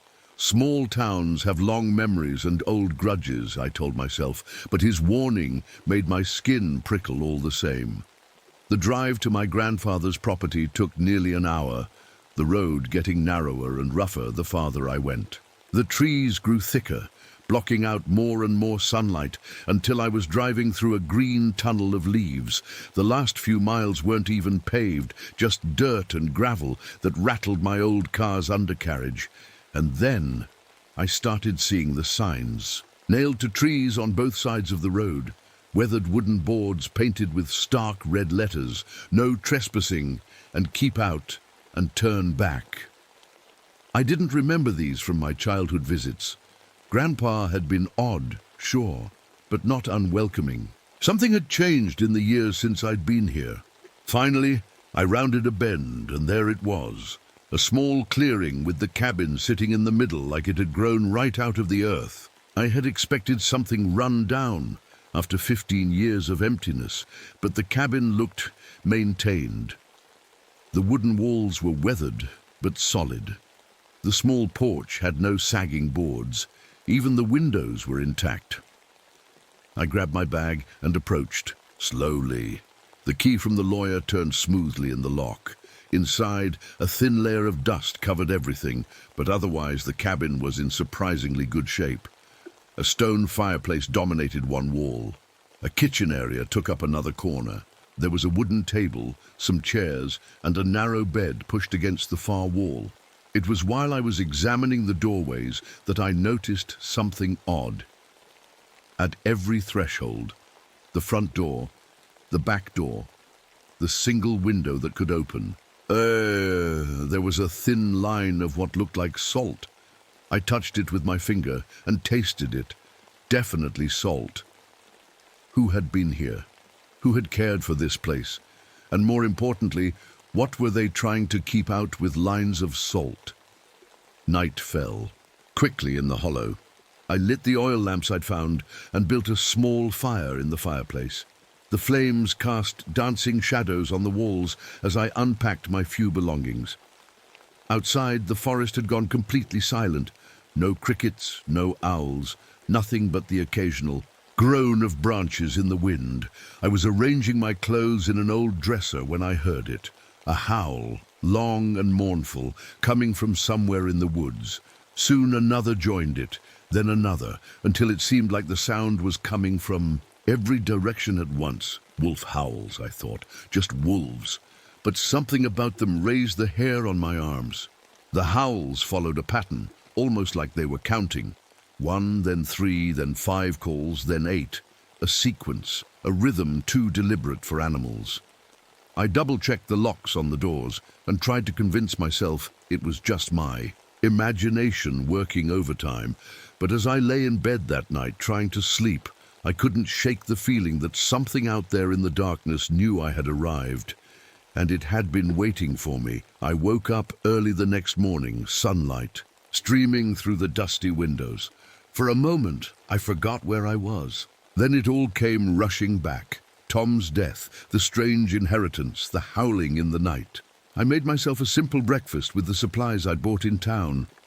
As I sipped my coffee on the front porch, I tried to make sense of things. The cabin shouldn't have been in such good shape after 15 years. Someone had been taking care of it. Someone had put salt at the doorways. I was deep in thought when a voice called out from the edge of the clearing. "Well, I'll be. A Dunwich has returned to the hollow." I jumped, nearly spilling my coffee. An old man with a white beard stood at the tree line. He wore overalls and a flannel shirt and carried a walking stick that looked hand-carved. "Sorry to startle you," he said, approaching slowly. "Name's Edmund Powell. I live about a quarter-mile that way." He pointed to the east. "Been wondering when someone would come back to this place." "I'm Martha," I said, still a bit shaken. "Martha Dunwich. This was my grandfather's cabin." Edmund nodded. "Oh, I know who you are. News travels fast in these parts." He looked at the cabin with a strange expression. "Your grandfather was an uncomplicated man, but he knew things, important things."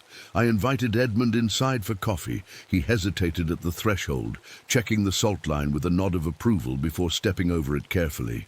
"Did you keep this place up while my grandfather was gone?" I asked. Edmund shook his head. "Not me. but some of us made sure it didn't fall apart. Your grandfather would have wanted it that way." "Why?" I asked. "What was so special about him?" "About this place?" Edmund stared into his coffee cup for a long moment. "This hollow has history, Miss Dunwich, not all of it written down." He looked up at me, his eyes suddenly serious. "You hear anything last night? Any sounds from the woods?" "The howling, he knew about the howling." "Yes," I admitted. "It sounded like wolves, but not quite wolves," Edmund finished for me. "We call them night hunters. They keep to themselves mostly, long as we keep to ourselves." "What are you talking about?" Edmund sighed. "You need to know some rules if you're staying here. First, and most important, don't go out after sunset, not for anything. Second, keep those salt lines fresh. Rain washes them away." "Salt lines? Night hunters? This is crazy," I said. "Your grandfather didn't tell you anything about this place?" When I shook my head, Edmund frowned. "That's not right. You should have been prepared." Before leaving, Edmund promised to come back for dinner the next day. "Got some things to show you," he said. "Things you need to know." After he left, I decided to explore the cabin more thoroughly. There was a small bedroom, the main living area with the fireplace, and a basic kitchen with an old pump for water. But as I was examining the floorboards in the kitchen, I noticed something odd. One section didn't sound the same when I stepped on it. I got down on my hands and knees, feeling along the edges until I found a small metal ring hidden in a knothole. When I pulled, a trapdoor lifted up, revealing a narrow ladder leading down into darkness. A root cellar? I went to get my flashlight. The space below was much more than a root cellar. It was a room, about 10 feet square, with shelves lining the walls. Those shelves held weapons, old rifles, a shotgun, boxes of ammunition. There were also silver objects, knives, a small hand mirror, even what looked like silver filings in glass jars. In the center of the room stood a small table with a locked wooden chest. I tried to open it but couldn't find a key. The most interesting things were the books, journals, dozens of them, all in my grandfather's handwriting. I took one at random and began to read. October 15th, 1952, pack movement increasing with the waning moon. 3 sightings near the Powell property. They're testing boundaries again. The agreement holds, but for how long? Another entry. December 3, 1952. They can communicate across distances somehow, moving in perfect coordination. I'm convinced they share thoughts, perhaps a collective mind. Individual members seem to instantly know what others have seen or heard. I flipped through more pages, my heart beating faster. My grandfather wrote about something he called the pack, creatures that were not quite wolves and not quite men, things that moved on 4 legs or 2 as needed, things that could read minds. It had to be nonsense, the ramblings of an old man living alone in the woods, and yet I spent the rest of the day reading the journals, losing track of time until I realized the sun was getting low. Remembering Edmund's warning, I climbed back up the ladder, closed the trap door, and made sure all the doors and windows were locked. That evening, I needed firewood. There was a small pile on the porch, but not enough for the night. A larger stockpile stood, about 30 feet from the cabin. The sun hadn't quite set, so I figured it would be safe to make a quick trip. I was halfway to the woodpile when it hit me, a feeling like icy fingers running down my spine. I was being watched, not just from one direction, but from everywhere. At once, eyes on me from the front, the back, the sides. I froze, scanning the tree line. Nothing moved, nothing made a sound, but the feeling didn't go away. I hurried to grab an armful of wood, and as I turned back toward the cabin, I saw something in the dirt near my feet. A track, a large paw print, like a wolf's but bigger than any wolf I'd ever heard of. I followed the tracks with my eyes, and my blood went cold. About 10 feet away, the paw prints changed. Mid-stride, they transformed into human footprints, bare feet walking upright. I ran back to the cabin, dropped the wood on the porch, and locked the door behind me. That night, the howling started again, earlier than before. And this time, I could have sworn I heard my name in the sound, a long, mournful Martha hiding in the calls. I barely slept. When I finally did drift off near dawn, I had the strangest dream. I was running through the forest on all fours, feeling the earth beneath my hands and feet, smelling scents I'd never smelled before. Everything was sharper, clearer. I could hear heartbeats from far away, and I was hungry. So hungry, I woke up sweating, the morning light streaming through the windows. But the dream had felt so real that for a moment I checked my hands to make sure they were still human. The next morning, I went outside to check if the tracks were still there. They were, exactly as I remembered, wolf prints changing to human footprints mid-step. In the daylight, they seemed even more impossible. Edmund was supposed to come for dinner, and I had questions burning in my mind. I spent the day cleaning the cabin and preparing a simple meal, while occasionally glancing at my grandfather's journals. The more I read, the more worried I became. Around noon, I made a disturbing discovery. About 50 feet from the cabin, in a small clearing, I found a circle of dead animals, squirrels, rabbits, and small birds, arranged in a perfect ring. They hadn't been eaten or torn apart, just killed and placed there with care, like some kind of message or warning. When afternoon came and went with no sign of Edmund, I started to worry. The sun was getting low in the sky. Maybe another hour of daylight left. I remembered his warning about not going out after dark, but something felt wrong. I grabbed my flashlight and a kitchen knife. It wasn't silver, but it was better than nothing, and set out toward where Edmund had pointed when he mentioned his cabin. The path was clear enough, and after about 15 minutes of walking, I saw a small cabin similar to mine. "Edmund?" I called out, approaching cautiously. "It's Martha." No answer. The door was slightly open, swinging in the breeze. Inside, a pot of stew sat on the stove, now cold. A chair was knocked over. On the table was an open book, a pen beside it like he'd been writing just before. "Before what? Edmund?" I called again, feeling my heart rate pick up. The cabin was empty, but signs of a struggle were everywhere. A broken lamp, scratches on the floor, and most disturbing of all, a smear of what looked like blood on the doorframe. I knew I should leave, get back to my cabin before dark. But I had to check one more thing. Edmund's book on the table looked like a journal, similar to my grandfather's. I flipped it open to the last entry. "Martha Dunwich has returned. The agreement is in danger. The pack knows she's here. I must tell her about 1879 before the entry cut off mid-sentence. The agreement. My grandfather had mentioned it too. What happened in 1879? And what did it have to do with me? I realized with a start that the light was fading fast. I had maybe 20 minutes to get back to my cabin before full dark. I ran, following the path, my mind racing with questions and fear. I made it back just as the last rays of sun disappeared behind the mountains. That night, I made sure the salt lines were thick and unbroken at every door and window. I loaded my grandfather's shotgun, which I'd brought up from the cellar, and kept it beside my bed. The howling started right at midnight, but this time, when I peeked through the curtains, I saw them. Tall, humanoid figures at the edge of the forest. They stood upright on two legs, but even from a distance, I could tell they weren't human. Their bodies were covered in dark fur, and their faces jutted forward into what looked like wolf muzzles. They didn't move closer, just stood there watching the cabin, watching me. In the morning, they were gone, but I found more dead animals arranged in a circle, this time closer to the cabin. I went back to my grandfather's journals, searching desperately for information about the agreement that Edmund had mentioned. Finally, in one of the oldest journals, I found it, March 15th, 1879.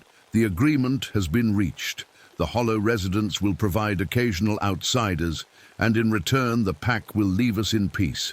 God forgive us. But we had no choice. They were too many, too powerful. The Dunwich family will maintain the boundaries and enforce the terms. This burden falls to us because only we have partial immunity to their mind-touching. Mind-touching. That's what my grandfather called the pack's ability to read thoughts. According to his notes, they could sense what humans were thinking, anticipate their actions, and even plant suggestions in their minds. That's how they hunted so effectively. Their prey could never surprise them, never hide. I tested this theory the next day. I deliberately planned an escape route in my mind, thinking loudly about which trail I would take if I needed to run. The following morning, I found that exact path blocked by freshly fallen trees. They had read my thoughts and cut off my escape. But my grandfather had written about partial immunity in the Dunwich family. I went back to the root cellar and searched, until I found more recent journals. In one, I discovered something interesting. My grandfather claimed that silver disrupted the pack's mind-reading abilities. When holding a silver object, he could shield his thoughts from them. I took the silver hand mirror from the cellar and carried it with me. When I held it, I felt clearer somehow, like a constant background noise had suddenly stopped. Had they been in my mind all along? That afternoon, I forced myself to check Edmund's cabin again. The place was exactly as I'd left it, except for one thing. The blood smear on the doorframe was gone, wiped clean. Someone or something had returned to the scene. I searched the woods nearby, calling Edmund's name. About 100 yards behind his cabin, I found what I was looking for, and immediately wished I hadn't. Edmund's body lay in a small gully, partially covered with leaves. But the worst part wasn't the claw marks across his chest or the bite marks on his arms. It was what was happening to his body. His fingers had lengthened, the nails turning into claws. Dark hair, no, fur, was sprouting from his skin in patches. His face had started to distort, the jaw pushing forward. He wasn't just killed, he was being transformed. I ran back to my cabin and vomited in the yard. When I could breathe again, I realized something terrible. Edmund had died trying to warn me about the agreement, about what the people in this hollow had been doing. They'd been feeding outsiders to these creatures for generations. And now, for some reason, they wanted me. That night came the first direct attack. I was reading more journals by lamplight when I heard scratching at the door, then at the windows, then on the roof. They were testing every entrance, looking for a way in. The scratching turned to pounding. I could hear snuffling sounds, like giant hounds trying to catch a scent. And then came the voices, not speaking out loud, but somehow inside my head. Dunwich woman, come out to join us, like your grandmother did. My grandmother. She had died when I was very young. I barely remembered her. But the pack knew her somehow. The attack grew more coordinated. While some pounded at the front door, others tried to break through a window at the back. They moved together perfectly, like they were parts of a single organism. If I focused on defending one area, they immediately increased pressure on another. That's when I noticed something else about the cabin. The walls weren't just normal logs. They had metal embedded in them at regular intervals. When I checked closer, I realized it was silver. The entire cabin had been reinforced against the pack. My grandfather had known exactly what he was doing when he built this place. The attack continued until dawn, when they suddenly retreated. I collapsed onto the bed, exhausted but alive. I knew they would be back the next night. And I knew that somehow I needed to find out why they wanted me so badly. What was so special about the Dunwich bloodline that made us different from other people? And most importantly, what did my grandmother have to do with all this? The day after the attack, I was too scared to sleep. I kept the silver mirror clutched in my hand and read more of my grandfather's journals. With each page, the truth became clearer and more frightening. I found a hidden compartment in the wooden chest from the cellar. Inside was a small leather-bound book with a silver lock. The key hung on a chain next to it. When I opened it, I realized it was my grandfather's most private journal. The captive hybrid confirmed my worst fears. one entry read. The pack is creating half-human, half-dog men to send into the outside world. They appear human enough to pass in society, but remain connected to the pack mind. They've already placed several in nearby towns. Hybrids, people who looked human but were partly transformed. My mind went to the store owner in Millbrook, how his eyes had changed when I mentioned my name, how the whole town seemed to know something I didn't. Another entry was even more disturbing. The pack needs the Dunwich bloodline specifically. Our natural resistance to mental domination makes us valuable. When transformed, a Dunwich maintains more individual thought than other hybrids, while still connecting to the collective. The perfect lieutenants for their expansion. They didn't just want to kill me, they wanted to transform me, use me.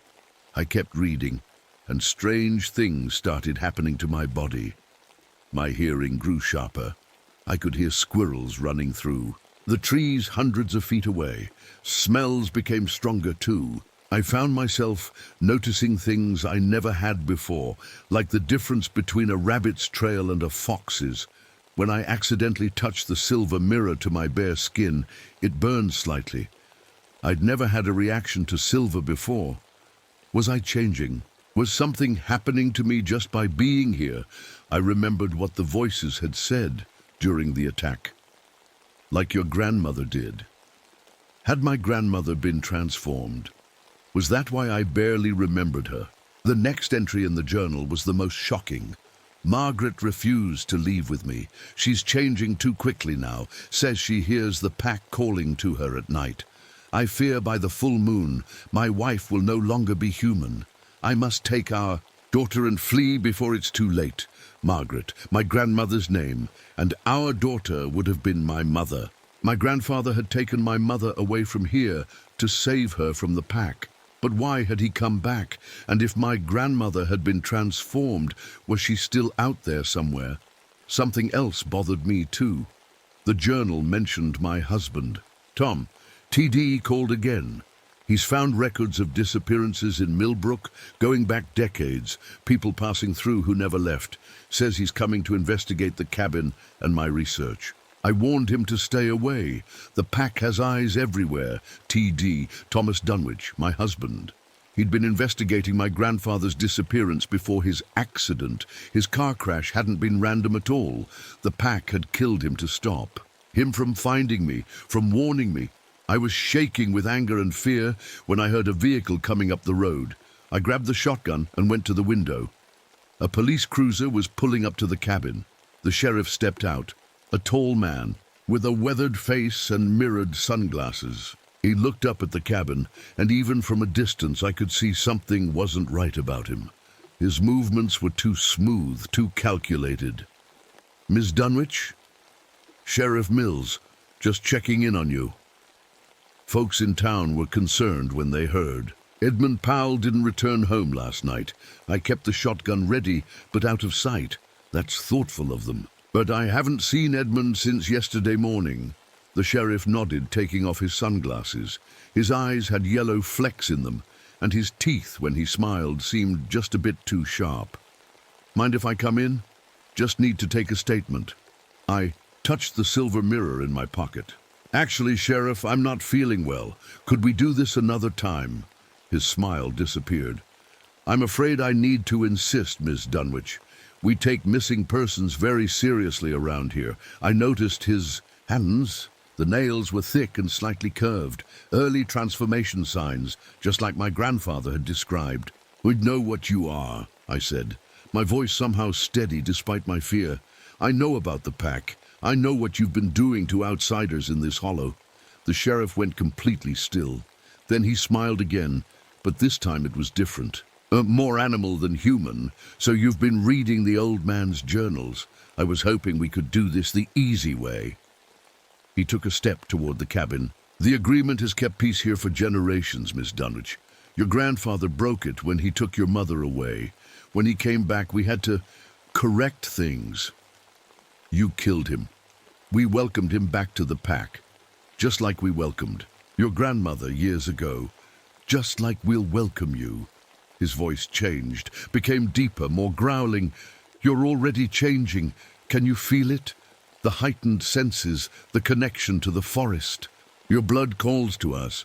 I raised the shotgun so he could see it. "Don't come any closer." The sheriff laughed. "Silver shot. Smart. But there are more of us than you have bullets, Martha, and we've been patient. So patient." He backed away toward his cruiser. "We'll come tonight. All of us. The whole town knows what needs to be done. We've kept the secret for too long to let you ruin everything now." As he drove away, I realized the terrible truth. The entire community of Millbrook wasn't just aware of the pack. They were working with them. Maybe some were even part of the pack themselves. Hybrids who looked human but weren't. Not entirely. Edmund had tried to warn me. He'd been the only one who hadn't fully turned, who'd tried to help, and they'd killed him for it. I spent the rest of the day preparing for the attack I knew was coming. I loaded the shotgun with silver shot from my grandfather's supplies. I reinforced the salt lines at every entrance. I read everything I could about fighting the pack. One journal entry mentioned a hidden chamber beneath the cabin, separate from the root cellar. It took me hours to find it. A narrow space behind a false wall, accessed by removing specific boards in the bedroom floor. When I finally got it open, I found something I wasn't prepared for. A man, or what had once been a man, chained to the wall with silver shackles. His body was halfway transformed, covered in patches of dark fur. His face was stretched into a partial muzzle. His hands were clawed, but his eyes were human and filled with pain. "You, Dunwich?" he rasped, his voice barely working. I nodded, too shocked to speak. They connected. All of us. One mind. He struggled to form words. "Your grandfather kept me to study, to find a cure for the transformation." The hybrid nodded. "Almost found it. They killed him, took his notes." "Why do they want me?" I asked. "Dunwich blood, special, can resist into pack mind, can think for yourself, even after change." His eyes locked on mine. "They need you. Leader for expansion, new territories." "Expansion? Where?" "Everywhere. Cities, towns, been planning generations." He strained against the silver chains. "Kill me, please, before I turn completely." Still feel them in my head, calling. I backed away, horrified. "I can't. They're coming tonight. Full moon, hunt you, change you." His eyes showed a moment of clarity. "Your blood changing already. Feel it?" I did feel it. My skin tingled constantly now. Sounds were almost painfully sharp. I could smell the hybrid scent, part human, part animal. "Check the tunnel," the hybrid said. "Under house, leads to their den." "A tunnel? From here?" He nodded. "How they took grandfather, how they'll come for you." I thanked him and closed up the hidden room, his pained eyes following me until the last board was back in place. I felt terrible leaving him there, but I didn't know how to help him, or if he could even be helped at this point. I had to find the tunnel. If that's how they planned to get in, I needed to block it. It took another hour of searching before I found the entrance, a trapdoor hidden under the kitchen cabinet. It led to a narrow dirt tunnel, barely big enough to crawl through. I knew I should block it immediately, but curiosity pushed me forward. I needed to know where it led. With my flashlight in one hand and the silver mirror in the other, I crawled into the darkness. The tunnel was dark and smelled like wet earth and something else, something wild. I crawled on my hands and knees, the flashlight beam showing only a few feet ahead at a time. The silver mirror in my pocket pressed against my leg, a small comfort in this underground nightmare. After what felt like forever, the tunnel widened enough for me to stand up, hunched over. It branched in several directions, like a maze under the forest. I marked my path with chalk I'd brought, not wanting to get lost down here. The sound of dripping water echoed from somewhere deep in the tunnels. Occasionally, I heard scratching, Noises that made me freeze in place, holding my breath until they passed. I don't know how long I walked or how far. The tunnel seemed endless, but finally I came to a larger space, a cave with a high ceiling. My flashlight couldn't even reach the top. What I saw there made my blood freeze. Along the walls were cages, some empty, some containing people in various stages of transformation. Some looked almost normal, except for yellow eyes or slightly pointed ears. Others were farther along, their bodies covered in fur, faces stretched into muzzles, and in the center of the cave was a stone table, stained dark with what could only be blood. I hid behind a rocky outcropping when I heard voices, approaching, real voices, not the mind speak I'd heard before. A group of people entered the cave, led by Sheriff Mills. With him were several townspeople I recognized from Millbrook, including the store owner. "The moon rises in 3 hours," the sheriff said. "We need to prepare for the Dunwich woman." "Is she really worth all this trouble?" asked a woman I didn't recognize. "We could just kill her like we did her husband. The Alpha wants her alive," the sheriff growled. "A Dunwich who can connect to the pack mind but maintain independent thought is rare. Valuable. Her grandfather nearly exposed us," said the store owner. "What if she's like him?" "She's already changing," the sheriff said. "I could smell it on her. The pull works faster on Dunwich blood. By tomorrow she'll be one of us." They moved toward the stone table, and I saw something I hadn't noticed before. A body strapped down, covered with a sheet. One of them pulled the sheet back, revealing a young man, unconscious. "This one's ready," the sheriff said. "Let's begin." I couldn't watch what happened next. The screams told me enough. They were transforming another outsider, forcing the change on someone who had probably just been passing through town. When the screaming stopped, I risked a peek. The young man's body was convulsing on the table, his skin rippling as if something was moving beneath it. The townspeople stood around him in a circle, their eyes glowing yellow in the dim light. Then I heard a new voice, deeper than the others, echoing not just in my ears but inside my head. "The Dunwich woman is here. I can feel her mind." From a dark passage across the cave emerged the largest creature I'd ever seen, a massive wolf-like being standing upright on 2 legs. It must have been 8 feet tall, with jet-black fur and eyes that glowed red in the darkness. The Pack Alpha. Everyone in the cave dropped to one knee. "Find her," the Alpha commanded. "Now!" I ran, not caring about the noise. I had to get back to the cabin before they caught me. Behind me, I heard howls, as some of the pack members shifted to their wolf forms to chase me. I got lost twice in the tunnels, panicking as I tried to find my marks. The sounds of pursuit grew louder. They were getting closer. Finally, I recognized a section of tunnel and found my way back to the trapdoor. I climbed up into the kitchen, slammed the trapdoor shut, and dragged the heaviest furniture I could move on top of it. It was nearly sunset. I had less than an hour before the full moon rose, and the pack launched their full attack. I was checking the shotgun again when a voice called from outside. "Martha Dunwich, come out and talk." I peered through the window. Sheriff Mills stood in the clearing, still in his human form. Behind him were at least 20 people from town, all watching the cabin with glowing yellow eyes. "We don't want to hurt you," he called. "The change isn't painful if you don't fight it. Join us willingly." I didn't answer. Instead, I checked. All the defenses one last time. Salt lines refreshed, silver-reinforced walls secure, windows and doors barricaded. The sheriff waited a few minutes, then sighed loud enough for me to hear.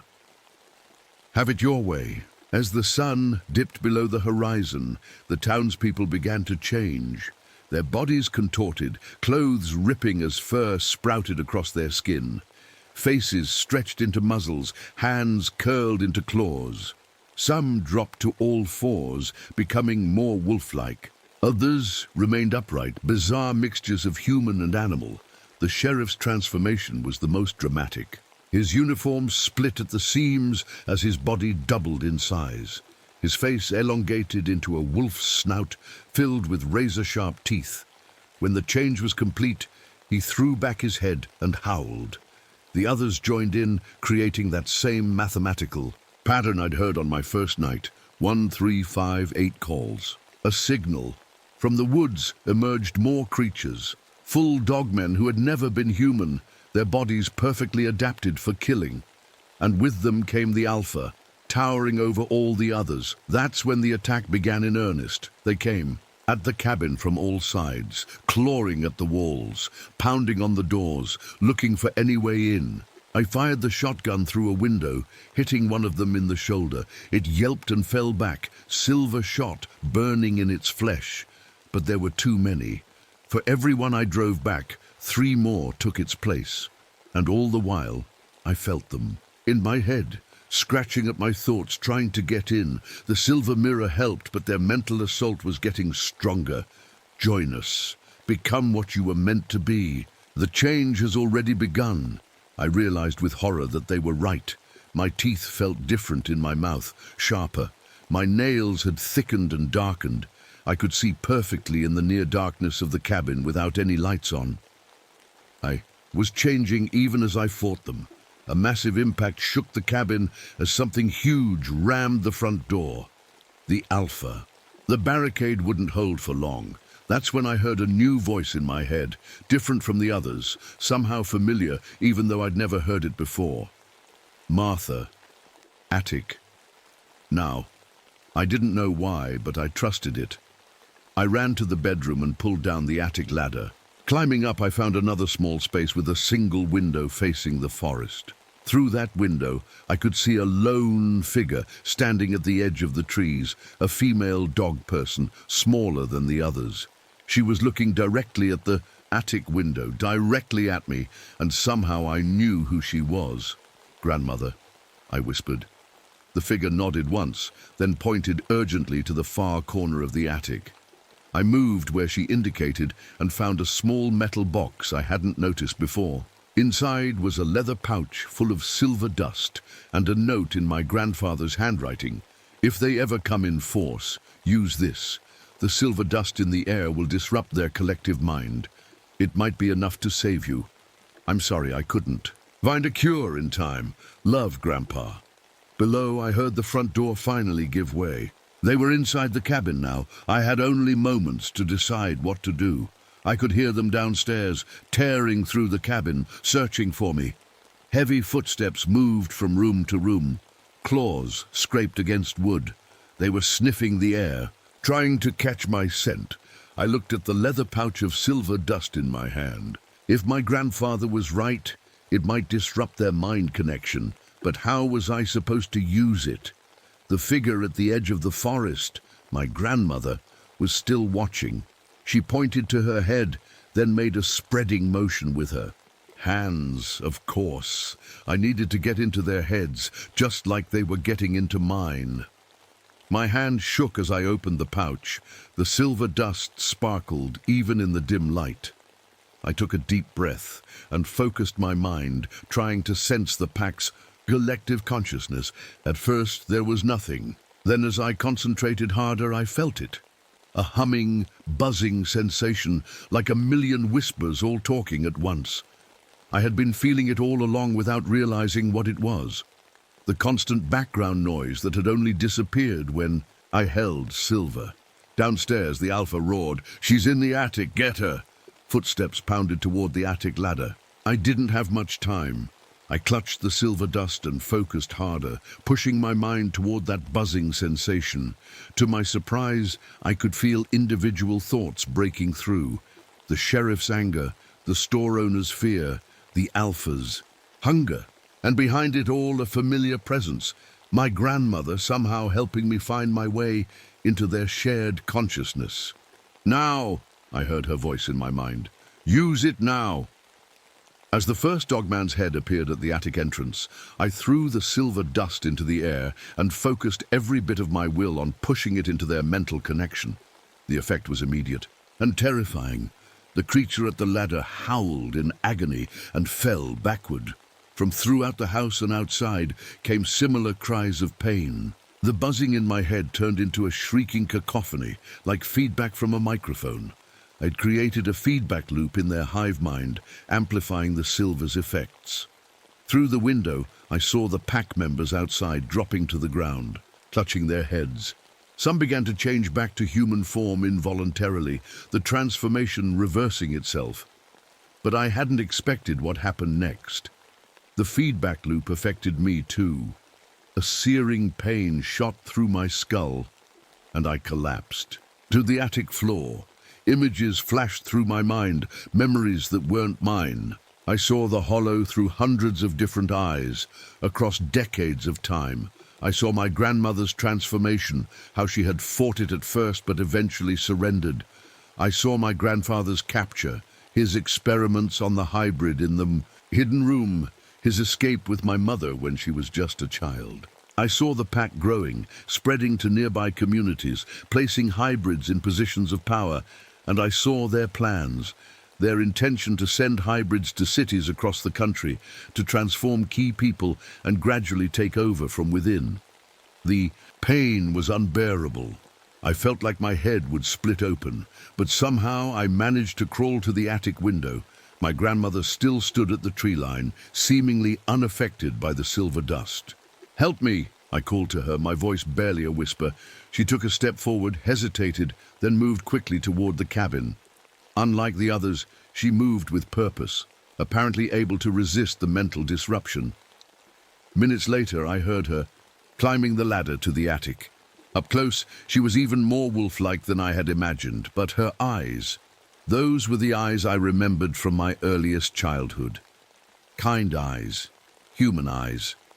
"Martha," she said, her voice rough from disuse. "Quickly, the effect won't last." She helped me down the ladder. The pack members inside the cabin were writhing on the floor, some halfway between forms. We stepped over them and headed for the front door. Outside, the scene was the same. Even the Alpha was down, his massive body convulsing as he fought against the Silver's effects. "The tunnel," my grandmother said. "Your grandfather had a plan." We made our way to the trap door in the kitchen. I moved the furniture and opened it, revealing the dark passage below. "There's a fail-safe," she explained, as we crawled through the tunnel. He never told them about it, a way to seal them in. We followed a different branch of the tunnel than the one I'd taken before. This one led to a small chamber with a metal wheel mounted on the wall like a valve. "Silver dust dispersal system," my grandmother said, "throughout the entire cave. Network, turn it quickly." My hands were shaking as I gripped the wheel. It was stiff, probably hadn't been turned in years. But with my grandmother's help, we managed to spin it. A mechanical grinding sound echoed through the tunnels. Somewhere deep in the cave system, I heard containers breaking open, silver dust releasing into the air. Distant howls of pain told us it was working. "Now we run," my grandmother said. "Back to the cabin." We raced through the tunnels, the sounds of collapsing rock following us. My grandfather's failsafe wasn't just releasing silver dust, it was bringing down the entire cave system. We barely made it back to the trapdoor in time. As we climbed out into the kitchen, a final rumble shook. The ground beneath the cabin. The tunnel collapsed, sealing itself forever. Outside, dawn was breaking. The pack members who had been at the cabin were gone, fled back to town or into the deeper woods. "Will they come back?" I asked. My grandmother shook her head. "Not for a long time. The silver dust will have severed their connection to the Alpha. Without that link, they're just individuals, scared, confused individuals. And the Alpha? Trapped underground if we're lucky. Dead if we're luckier." We sat on the porch as the sun rose higher, watching the forest. My grandmother told me her story. How she had fought the transformation for years, how she had eventually lost herself to the pack mind. But something in her had remained human, had remembered her family. "Your grandfather never gave up on finding a cure," she said. "He came back here to continue his work. That's why they took him." "The hybrid in the hidden room mentioned a cure," I said. "Did he find it?" She nodded slowly. He was close. The formula is hidden somewhere in this cabin. That's why I stayed nearby all these years, protecting this place, waiting for someone from our family to return. I touched my face, feeling the subtle changes, the slightly sharper cheekbones, the more pronounced canine teeth. Am I changing too? Yes, she said simply, but slower than most, and you can fight it. Dunwich blood is special that way. Can it be reversed? With your grandfather's formula, maybe, but you'll need to find it. We spent the next day searching the cabin thoroughly. Finally, behind a loose stone in the fireplace, we found a small metal cylinder containing a rolled-up paper. On it was a chemical formula, along with detailed instructions. It took 3 more days to gather the ingredients, some from my grandfather's supplies, others from plants in the forest. My grandmother helped, showing me which herbs to pick, how to prepare them. By that time, more changes had appeared. My nails had darkened completely, my senses were almost painfully sharp, and I could hear the thoughts of small animals in the woods. The treatment was simple but painful, a liquid to drink and a salve to apply to the skin. As the mixture hit my stomach, it felt like fire spreading through my veins. I screamed until my throat was raw. My grandmother held me through it all, whispering that it would pass, and eventually it did. The pain subsided, and with it, the changes began to reverse. My teeth returned to normal, my nails lightened. The constant buzz of others' thoughts faded away, but not completely. Something remained. A heightened awareness, a connection to the forest and its creatures. Not the pack mind, but something else, something uniquely mine. It worked, my grandmother said, examining me. Not perfectly, but enough. What about you? I asked. Will you take it too? She shook her head. Too late for me. I've been this way for too long. The formula wouldn't work, might even kill me. She looked toward the forest. Besides, someone needs to watch for their return, someone who can sense them coming. A week after the attack, I drove into Millbrook. The town seemed subdued, almost empty. The few people on the street avoided eye contact with me.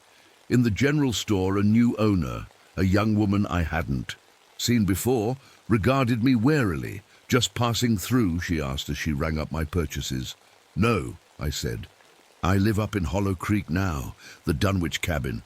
Her eyes widened slightly. There was some trouble up there recently. Sheriff Mills went missing, along with some other folks. I heard, I said.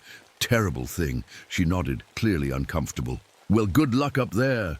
As I was leaving, she called out to me, Miss, be careful at night. Woods aren't safe after dark. I smiled. Don't worry, I know all about the night hunters. I drove back to the cabin, where my grandmother waited on the porch. She couldn't come into town. Her transformation was too complete to pass as human. But she had built herself a small shelter nearby, close enough to visit daily. What will you do now? She asked as I unloaded my supplies. I looked at the cabin, at the forest surrounding it, at the mountains beyond. This place had been a trap, a nightmare. But it was also my inheritance, my responsibility. I'm staying, I said. Someone needs to guard this place, make sure they never get strong enough to try again. It's a heavy burden, she warned, a lonely one. Not completely lonely, I said, smiling at her, and I have abilities now that might help. I can sense things others can't. That night, as I sat on the porch watching the stars, I felt it. A faint tickle at the edge of my mind. Someone or something was thinking about me, focusing on the cabin from far away. I closed my eyes and pushed back gently with my mind. A warning. I'm here. I'm watching. Don't come back. The presence retreated, but I knew it wouldn't stay away forever. The pack, or what remained of it, would regroup eventually. Try again, but I would be ready. I was the guardian of Hollow Creek now. The last Dunwich, standing between them and the outside world, and deep inside me in places the treatment couldn't reach, something wild and ancient stirred. Not fully human, not fully pack, but something in between. A gift and a curse, a weapon I would learn to use. As I looked out at the dark forest, I whispered to whatever might be listening, "This hollow is protected." In the distance, a lone wolf howled. Just a regular wolf, not one of them. But for a moment I understood what it was saying, and somewhere in the back of my mind, I howled back. My name is Thomas Reynolds. After serving 3 tours in Vietnam, I came home with medals pinned to my chest and nightmares lodged in my head. The city was too loud, people asked too many questions, and I just couldn't fit back into normal life anymore. I needed quiet, I needed space, most of all I needed to be alone. That's how I ended up buying 50 acres of forest land in Northern California in the spring of 1973. The real estate agent kept looking at me funny when I showed interest in the property. "Beautiful land," he said, shuffling his papers nervously. "Incredibly cheap, too." "Why so cheap?" I asked. He hesitated before answering. "Well, the previous owners, they just disappeared after about 3 months. Left everything behind. Strange business." I should have paid more attention to his warning, but the price was right, and I was desperate for escape. The day I drove up the long dirt road to my new property, I noticed something odd right away. The valley was unnaturally quiet. No birds singing, barely any insect sounds. Just tall redwood trees, standing like silent giants all around. As I unloaded my truck with basic supplies, I felt like something was watching me from between the trees. Just nerves, I told myself. Too many ambushes in the jungle had made me jumpy. Spent the first few days clearing a spot to build a simple cabin. Each morning when I woke up in my tent, I noticed something strange. The fallen logs I'd spotted the day before seemed to have moved closer to my building site overnight. At first, I thought I was losing my mind, but after the 3rd time, I couldn't deny it. Something was helping me. One afternoon, while exploring the property, I discovered a rock shelter tucked between 2 massive boulders. Inside, the walls were covered with ancient paintings. They showed giant human-like figures standing among trees, their hands raised as if controlling the forest itself. In the paintings, smaller human figures ran away in fear. I touched one of the images and felt a strange vibration run through my fingertips. Something about those paintings made my skin crawl. A week after arriving, I noticed something else odd. The plants around my half-built cabin were growing in perfect circles and straight lines. No way was that natural. Plants don't grow in geometric patterns overnight. While hunting for dinner one day, I found elaborate arrangements of stones and branches miles from my cabin. They looked like some kind of markers or symbols. The strange thing was, there were no footprints anywhere around them. Who could have made these without leaving tracks? That's when I met Raymond Wolf.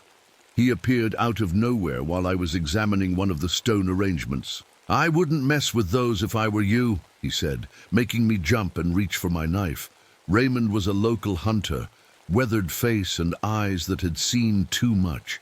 He carried an old rifle and had a way of moving through the forest without making a sound. "This valley," he said quietly, "the native people call it Klamath Spirit Basin.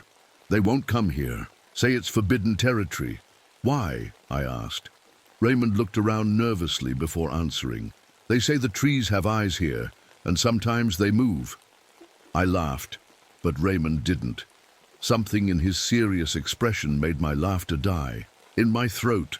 "You're the new owner?" he asked. When I nodded, he simply said, "Good luck, you're gonna need it."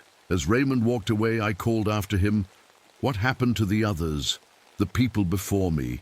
He turned, his face half hidden in shadow. "The forest took them, just like it's taken everyone who's tried to live here." I watched him disappear between the trees, telling myself he was just trying to scare me.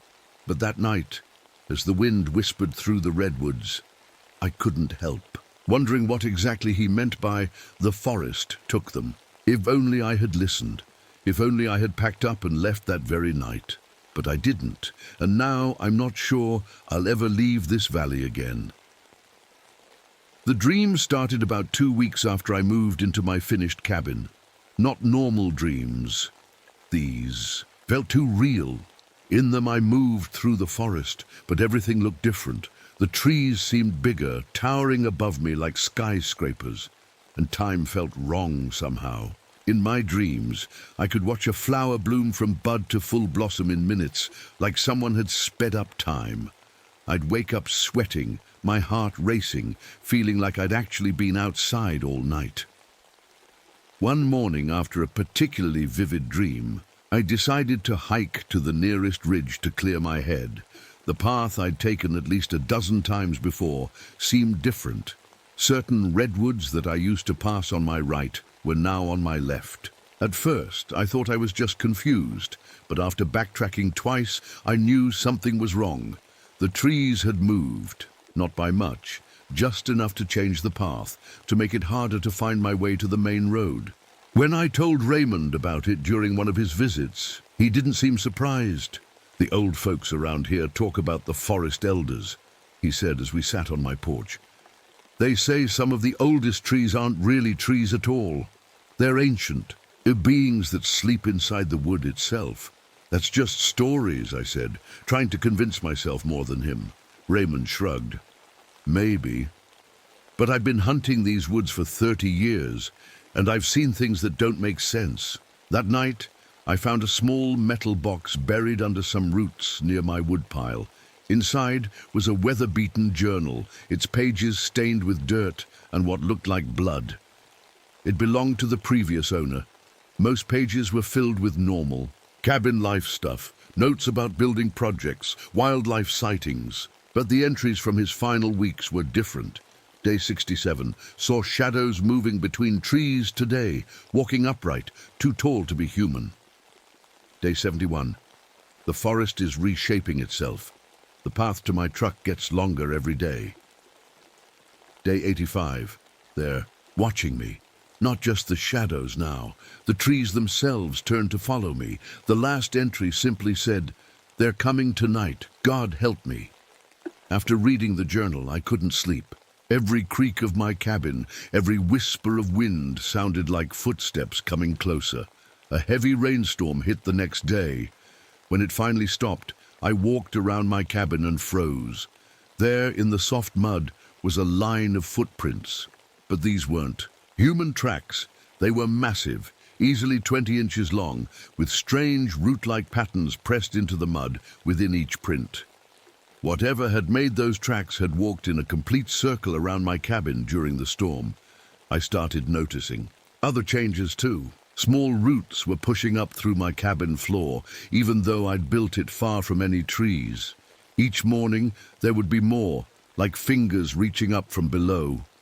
When Raymond came by to check on me, I showed him the footprints and the roots. His face went pale.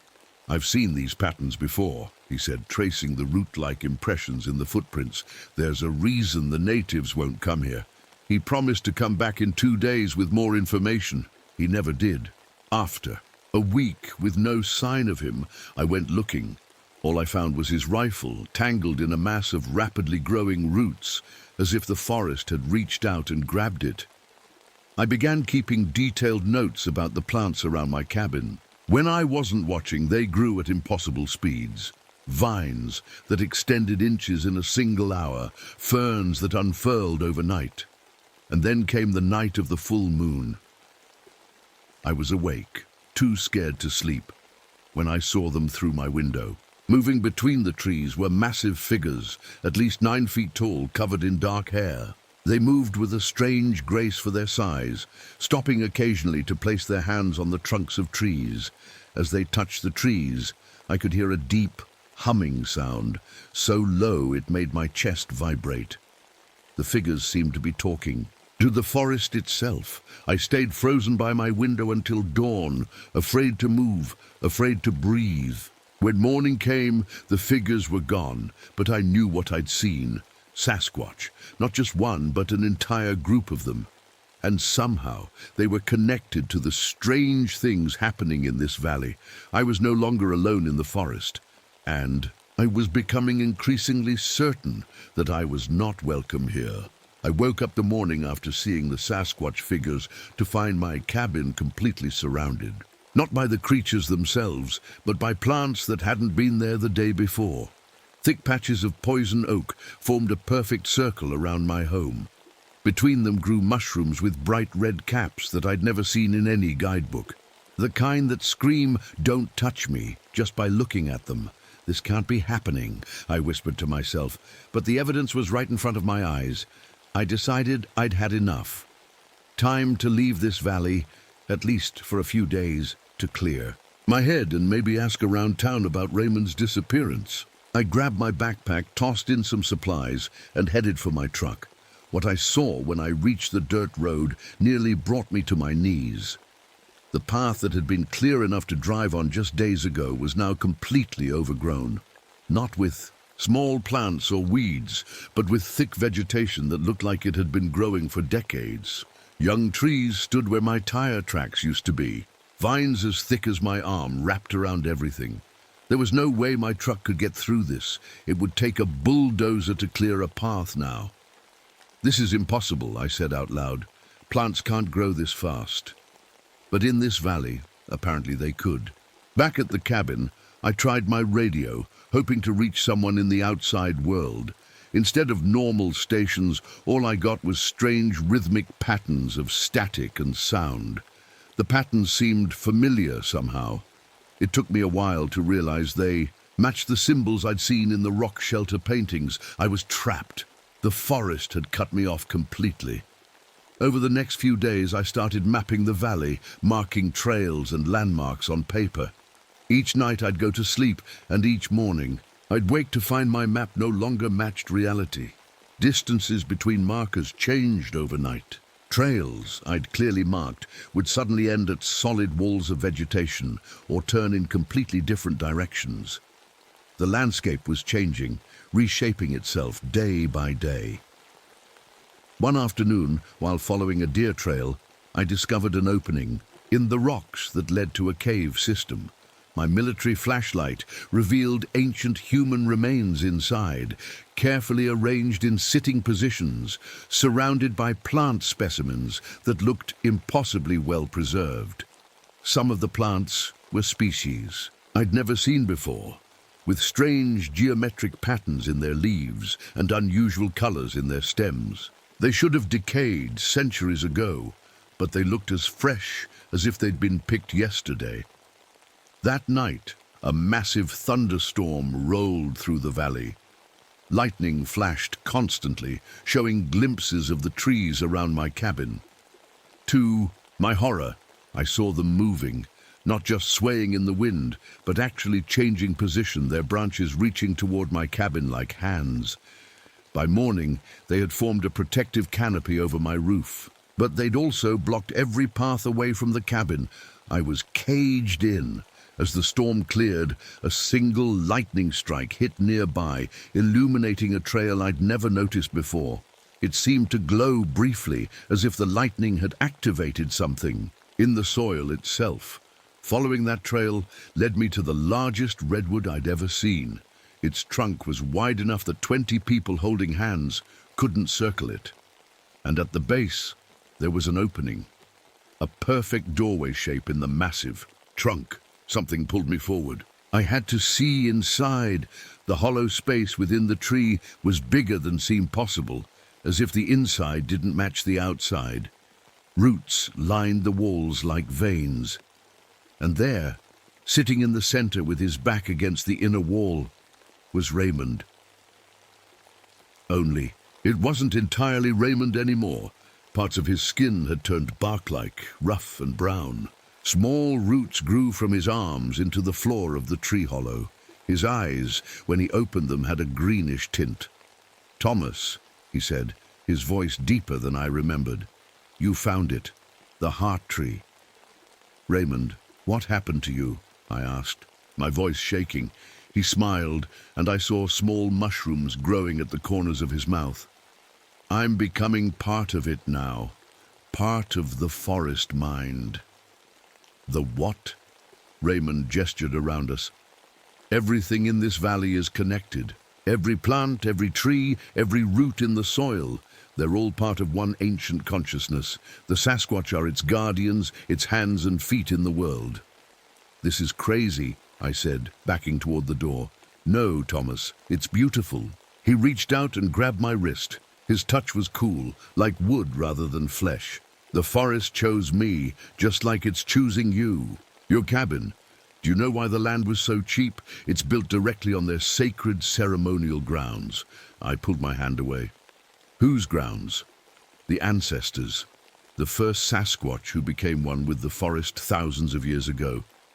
As I stumbled back toward my cabin, I realized the trees were closing in. Day by day, they were forming a cage around my home, tightening like a noose. At the current rate, I'd be completely trapped within 24 hours. Back at the cabin, I discovered something that chilled me to the bone. Hidden in a corner of my cellar, embedded in the wall itself, were fossilized human remains. They weren't buried in the soil. They were part of a tree core that had grown through and around a human body, absorbing it completely. The forest didn't just kill people, it consumed them. I had to find a way out of this valley before I ended, up like that poor soul in my cellar wall, or worse, like Raymond, slowly becoming something that wasn't human anymore. But as night fell, I knew the forest and its guardians weren't going to let me go without a fight. That night, I couldn't sleep. Every creak of the cabin made me jump. Every shadow looked like a tall, hairy figure watching me. I sat with my back against the wall, clutching the hunting knife I'd brought from Vietnam. Around midnight, something brushed against my window. Not a branch, a hand. A massive hand, with fingers twice the size of mine.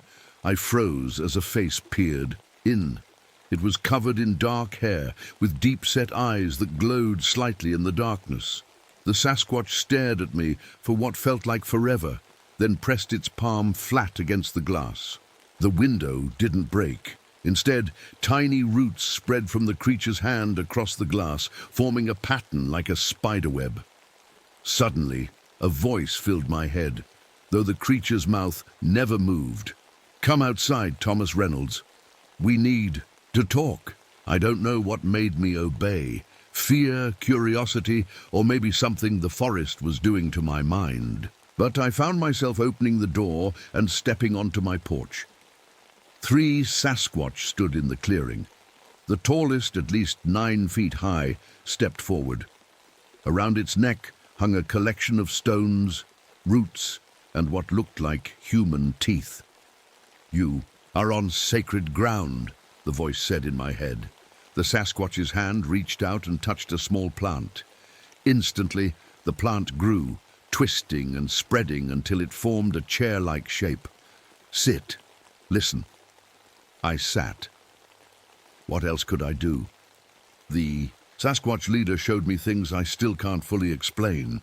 With a wave of its hand, trees moved like they were made of rubber, bending and reshaping themselves. Flowers bloomed and died in seconds. Vines grew so fast I could actually see them moving, reaching out like snakes to wrap around a fallen log and crush it to splinters. "This is what you fear," the voice said, "but there is more to understand." The leader took me deeper into the forest, to a place where the redwoods formed a perfect circle around a central pit.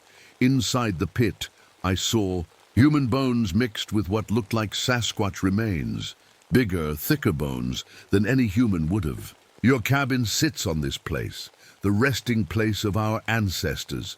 The Sasquatch showed me more with its strange mind pictures. I saw humans living alongside these creatures centuries ago. They weren't enemies, but partners, working together to protect the forest. The humans could move freely through the valley because they respected the land and its guardians. Then came the betrayal. Humans led others to the valley, men with guns and axes, who saw the giant redwoods as nothing but lumber to be sold. They cut down the sacred trees and tried to kill the Sasquatch. That's when the forest consciousness, the connected mind of every living plant in the valley, fought back. We needed guardians with hands and feet, the voice explained. The plants chose us, changed us, made us their protectors. The Sasquatch touched my shoulder, and suddenly I could see the outside, whirled through the forest's eyes. Logging companies were moving closer to the valley every year. Soon they would find it, and the chainsaws would come. Now you know why you are here, the voice said. You were chosen, like the others before you. What others? I asked, finding my voice at last. The human guardians. Some run away, some fight, some join us. The Sasquatch brought me to another circle of trees, this one containing more of the creatures, at least 15 of them, along with 3 figures that made my blood run cold. They looked like humans transforming into something else. Their skin was patchy with bark, roots grew from their feet into the ground, and small plants sprouted from their shoulders. One of them was Raymond. The forest needs new guardians, the leader explained. Our numbers grow smaller. Without enough protectors, the forest mind will die. I was brought before what they called the Council, the oldest Sasquatch, seated inside a cathedral-like space formed by ancient redwoods. Their leader, ancient and massive, touched my forehead. Suddenly, I saw the whole history of the valley, how humans and Sasquatch once lived together in harmony as joint guardians of the forest, how humans turned against them, how the forest consciousness grew stronger, learning to defend itself by controlling the growth of every plant within its borders. You have a choice, Thomas Reynolds, the voice said. Leave this place forever and never return, or become one with us, a guardian of the last. Truly wild place. How can I trust you? I asked. After what you did to Raymond, to the others. They chose this, as you must choose. The leader explained that I would need to prove myself worthy, to communicate directly with the forest mind itself. The test was dangerous. Some humans couldn't handle the connection and lost themselves completely. They took me to a small clearing where a circle of mushrooms grew. In the center was a single plant with a large, glowing blue flower. Something that shouldn't exist in nature. Drink from the flower, the leader commanded. See through the forest's eyes. The liquid tasted bitter, then sweet. The world around me dissolved into patterns of light and dark. I felt myself stretching, spreading out like the roots of a tree, connecting to everything in the valley. I experienced the forest's memories, thousands of years of growth and change. I felt the pain when trees were cut down, the slow joy when new saplings took root. Most of all, I felt the fear. The forest knew that humans were coming with machines to destroy it all. As the vision faded, I saw something else. Maps and plans from a logging company. They already knew about the valley. They were coming in less than a month to start clearing the land. I understood then why the forest had chosen me, a trained soldier with combat experience. Someone who could help them prepare for the fight ahead. As dawn broke, I made my decision. I couldn't let this ancient place be destroyed. Whatever it cost me, I had to protect the valley. But I would do it my way. I'll help you, I told the Sasquatch, leader, as the morning light filtered through the trees. But I won't become like Raymond. Not yet. I need to stay human enough to understand how humans think if we're going to stop them. The leader studied me with those deep, ancient eyes, then nodded slowly. A partial joining, then, the voice said in my head. You will gain some of our abilities while keeping your human form. That night, they took me to the heart tree, the massive redwood with the doorway-like opening. Inside, the walls pulsed with a soft green light. The Sasquatch formed a circle around me, humming that low sound that seemed to vibrate in my bones. The oldest one approached with a bowl made from a piece of redwood. Inside was a thick liquid that smelled like dirt after rain. He dipped his fingers in it and drew patterns on my face, arms, and chest. Drink, the voice commanded. The liquid burned, going down like swallowing fire. I fell to my knees as pain shot through every part of my body. It felt like my blood was turning to sap, my bones to wood. I screamed until my voice gave out. When I woke up, the world looked different. I could sense every plant around me, not just see them, but feel them, like they were extensions of my own body. When I concentrated on a small fern nearby, I could make it grow, watching the leaves unfurl at my command. "The forest speaks to you now," the leader said, "but you are still human enough to walk in both worlds." Over the next few days, the Sasquatch taught me how to use my new abilities. I learned to make thorny vines grow in thick barriers. I could cause trees to bend their branches to block paths. Most impressive of all, I could create fog by pulling moisture from plants. Thick, disorienting mist that could hide our movements. The Sasquatch explained that their numbers were falling. Once, hundreds of them had protected these woods. Now, fewer than 30 remained. Without human guardians to help them, the forest would eventually be defenseless.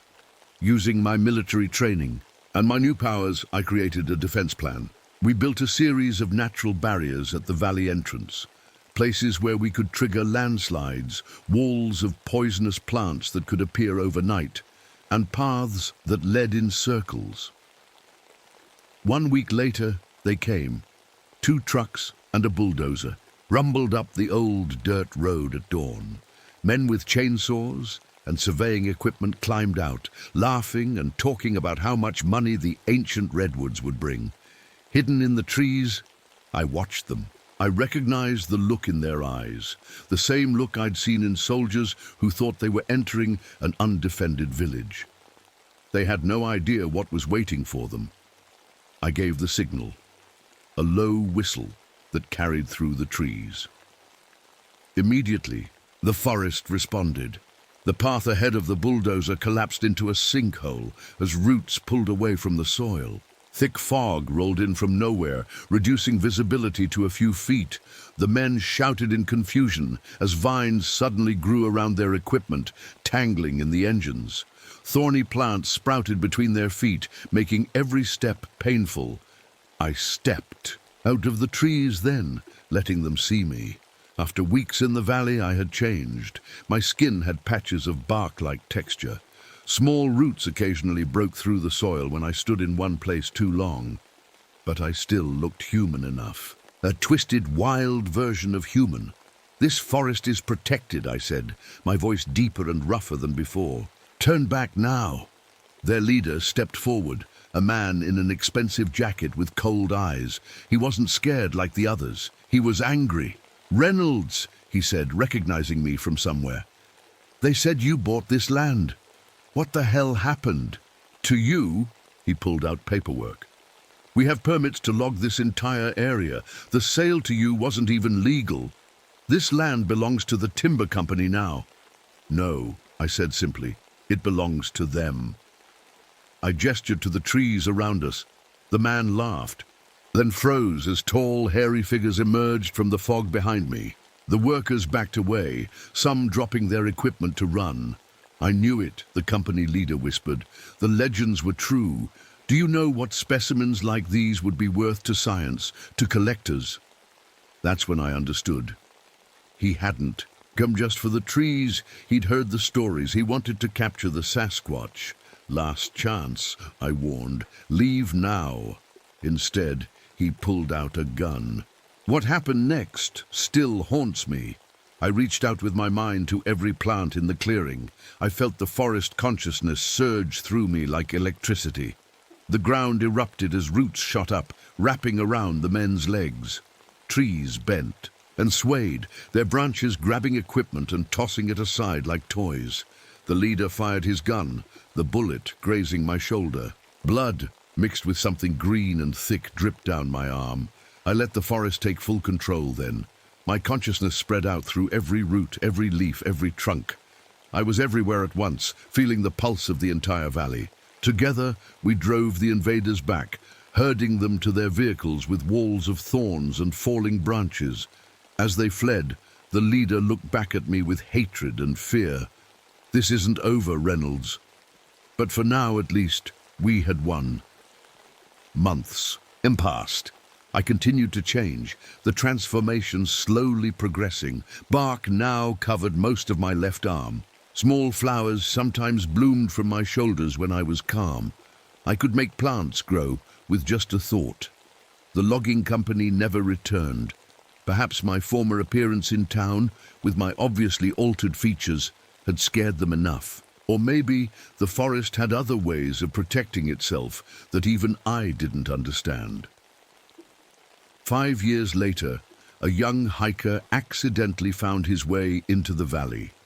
Lost and scared, he stumbled upon my cabin, now half swallowed by the forest, with trees growing through the roof and walls. I watched from the trees as he looked around in wonder. He was different from the others. He touched the plants gently, spoke softly to the birds. The forest whispered to me that this one might be worthy. When I stepped out to meet him, he gasped at my appearance. The transformation had progressed. Further, my feet were now permanently rooted when I stood still. Leaves grew from my hair. Only my eyes remained fully human. "Welcome," I said, my voice rustling like wind through leaves. "The forest has been waiting for you." Behind me, silent, shadows moved between the trees, the Sasquatch watching, evaluating, and so it began again. A new guardian to train, a new protector for the valley. As I led the young man deeper into the forest to meet its ancient guardians, I thought about my old life, the war, the nightmares, the loneliness. All of that seemed so distant now. Here in the Forgotten Valley, I had found my purpose. I was no longer just Thomas Reynolds, troubled war veteran. I was part of something ancient and powerful. I was home. My name is Michael Winters. I've been a forest ranger for almost 15 years now, but this winter was going to be different. After Lauren left me, I couldn't stand being in our empty house anymore. Every room had memories that hurt too much. So when they offered me the winter position at Deadfall Ridge Fire Lookout Tower, I took it without thinking twice. 6 months alone in the Colorado Rockies, just what I needed to clear my head.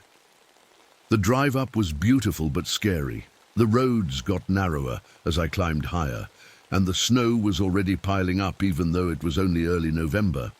My old Jeep struggled on the final stretch, and I worried I might get stuck before even reaching the tower. When I finally saw it through the trees, I felt a chill that had nothing to do with the cold. The lookout tower stood tall against the gray sky, windows reflecting the fading light like empty eyes. It looked abandoned, forgotten. I checked my assignment papers. Again, this was definitely the place. Home sweet home, I muttered to myself as I parked and grabbed my duffel bag from the back seat. The key they gave me worked, but the door creaked open like it hadn't been used in months. That was my first sign something was wrong. Ranger Thompson should have been here until just 3 days ago. I stood in the doorway, letting my eyes adjust to the dimness inside. The place was a single large room with a small kitchen area, a desk with radio equipment, and a bed pushed against the wall. There was a wood stove in the center and a ladder leading up to the actual lookout platform above. But what stopped me cold were Thompson's things. They were everywhere. Clothes hung over a chair, half-read paperback novels on the nightstand, a coffee mug with dried coffee still in the bottom. It looked like he'd just stepped out for a minute. "Hello," I called, though I knew nobody would answer. "Thompson?" I set my bag down and started exploring. The fridge still had Thompson's food inside, some of it starting to spoil. His toothbrush was by the small sink in the corner. His boots were under the desk. "What the hell happened here?" I whispered. Following protocol, I radioed base camp to report my arrival. "Winter Base. This is Ranger Winters at Deadfall Ridge." "Do you copy?" Static hissed for a moment before a woman's voice came through. "Copy that, Ranger Winters. This is Julie at Winter Base. Glad you made it up safely." "Thanks." "Quick question. Was there some mix-up with Ranger Thompson? All his stuff is still here." There was a pause. Too long of a pause. "That's concerning," Julie finally said. "Thompson radioed in his departure 3 days ago, said he was heading down. He never checked in at base, but with the early snow, we figured he was taking his time on the mountain roads. My stomach tightened. So no one's seen him? Not yet. I'll alert the supervisor. In the meantime, just get settled in. We'll arrange to get Thompson's personal effects collected when weather permits. I signed off and sat down at the desk, trying to make sense of it all. That's when I noticed the logbook. Every ranger keeps detailed daily entries, weather conditions, wildlife sightings, anything unusual. I flipped to Thompson's entries. The first ones were normal enough. Weather reports, notes about maintenance he'd done on the generator, a moose sighting. But then they got strange. Brief mentions of noises outside at night, then footprints in snow that disappear. His handwriting got messier as the entries went on. The final entry made my blood run cold. Just 7 words, written in shaky letters that pressed hard into the page. There's someone up here wearing Thompson's face. I slammed the book shut, my heart pounding. What the hell did that mean? Was Thompson having some kind of breakdown? The isolation can do that to people. I'd heard stories of rangers hallucinating after too many weeks alone. I spent the rest of the evening organizing my supplies and trying to ignore Thompson's belongings. It felt wrong, like I was intruding. As I was clearing space on a shelf, I found a small box of Polaroid photos. Curious, I flipped through them. They were just landscape shots at first, sunsets over the mountains, the tower in morning light, deer in a clearing. Normal stuff a bored ranger might take, but then I noticed something odd.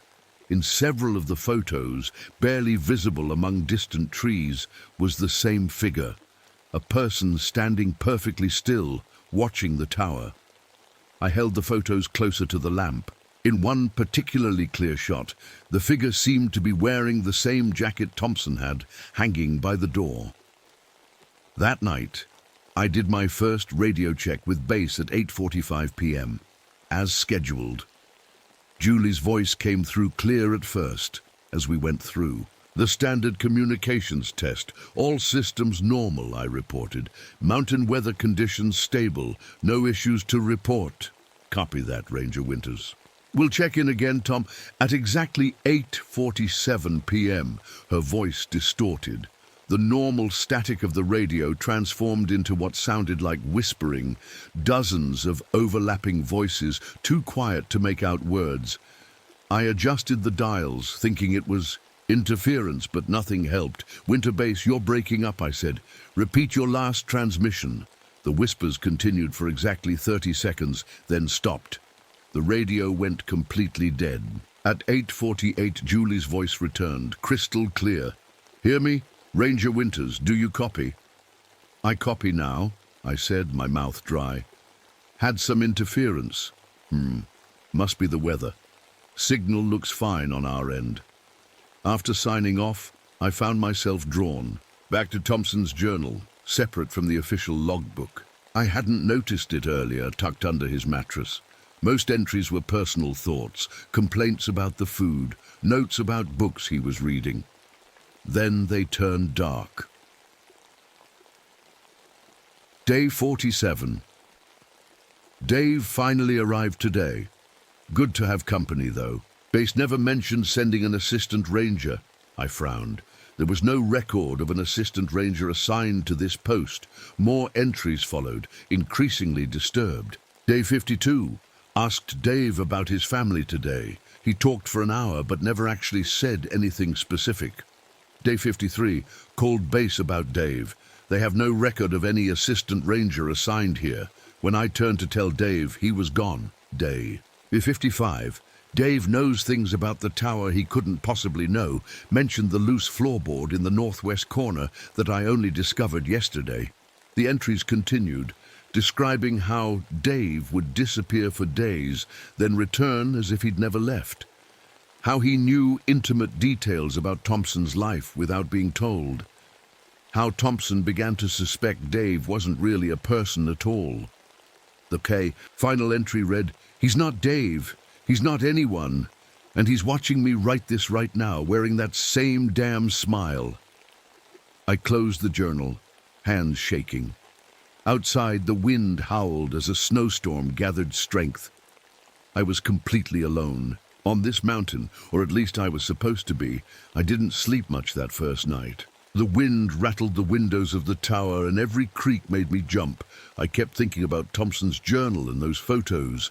By morning, I told myself I was being silly. Isolation plays tricks on your mind, that's all it was. Thompson. Probably just got cabin fever and left in a hurry, forgetting his stuff. The storm hit harder than expected. I woke to find nearly 2 feet of fresh snow outside, with more falling fast. The world had turned white, and I could barely see the tree line. I was making coffee when I heard it, a faint yell carried on the wind. At first, I thought I was hearing things. But there it was again, definitely a human voice. I grabbed my coat, a flashlight, and the emergency kit. No one should be up here during a storm like this. I trudged through the deep snow, following what I thought was the direction of the voice. The snow stung my face, and the wind nearly knocked me over a few times. That's when I found him, a man, lying half-buried in snow, his leg bent at a bad angle. He was conscious, but shivering badly. "Hold on," I shouted over the wind. "I'm a ranger. I'm going to help you." The man looked up at me with dark eyes that seemed too calm for someone in his situation. "Knew someone would come," he said, his voice surprisingly steady. "The tower's not far, right?" I nodded and helped him up. He winced when he put weight on his left leg. "Name's Crowley," he said, as I helped him limp through the snow. "Thanks for finding me." Back at the tower, I helped Crowley onto the small couch and examined his leg. It wasn't broken, just a bad sprain. I wrapped it up and gave him some painkillers from the first aid kit.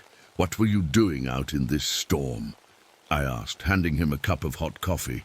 Crowley sipped slowly, looking around the tower with curious eyes. "Hiking. Got caught in the storm. Didn't expect it to hit so hard." Something felt off about his story. No experienced hiker would be up here this time of year without serious gear, and Crowley had nothing but a small backpack with some basic supplies. "Where's your camping equipment?" I asked. He shrugged. "Traveling light. Didn't plan to stay overnight." I let it drop. The guy was injured and I wasn't about to interrogate him. He'd have to stay until the storm passed anyway. "You can take the bed," I offered. "I'll use the sleeping bag." "That's kind of you, Michael," he said. I froze. "How do you know my name?" Crowley's face went blank for a second. Then he pointed to my jacket. "Your name tag." I looked down. He was right. My Forest Service jacket had my name on it. Still, something about the way he said it bothered me. That night, I radioed base to report finding Crowley. The radio worked fine until, just like the night before, at exactly 8:47 p.m., the voices started. This time, among the whispers, I swore I could make out a few words. "Still here, watching." I glanced at Crowley, who was sleeping on the bed, or pretending to sleep. I couldn't tell. The next morning, I caught Crowley looking through Thompson's logbook. He closed it quickly when he saw me. "Sorry," he said with an easy smile. "Just curious about the tower's history." "Did you know Thompson?" I asked, watching his reaction carefully. "Who?" His face showed nothing. The ranger before me. "His stuff is still here?" "Ah," Crowley nodded. "No, never met him. Shame about him leaving his things, though. I didn't tell him Thompson was missing." Crowley moved around the tower with surprising ease for someone who'd never been there before and had a bad leg. He knew which drawer held the extra batteries without asking. He found the hidden latch for the roof access on his first try, claiming he just noticed it. When I mentioned the spotty radio, he immediately suggested checking the backup antenna, something I didn't even know existed until he pointed it out. "You seem to know a lot about this place," I said carefully. Crowley shrugged. "Standard Forest Service equipment. All these towers are pretty much the same." The storm raged for 3 days. During that time, I tried calling base several times, but the radio kept cutting out. On the 4th day, something strange happened. During the regular evening check-in, instead of Julie's voice or even the whispers, I heard my ex-wife Lauren. "Michael, Michael, is that you?" Her voice was clear as day, with that little catch she always had when she was upset. "Lauren," I said, stunned. "How are you on this frequency?" "I've been so worried," she continued. "They told me you were missing." "What?" "No, I'm fine. I'm at my post." "You need to come home, Michael. It's not safe there." Static cut in and her voice faded.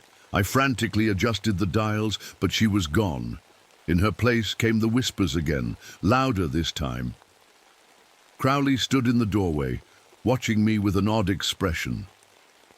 "Everything okay?" "That was my ex-wife," I said.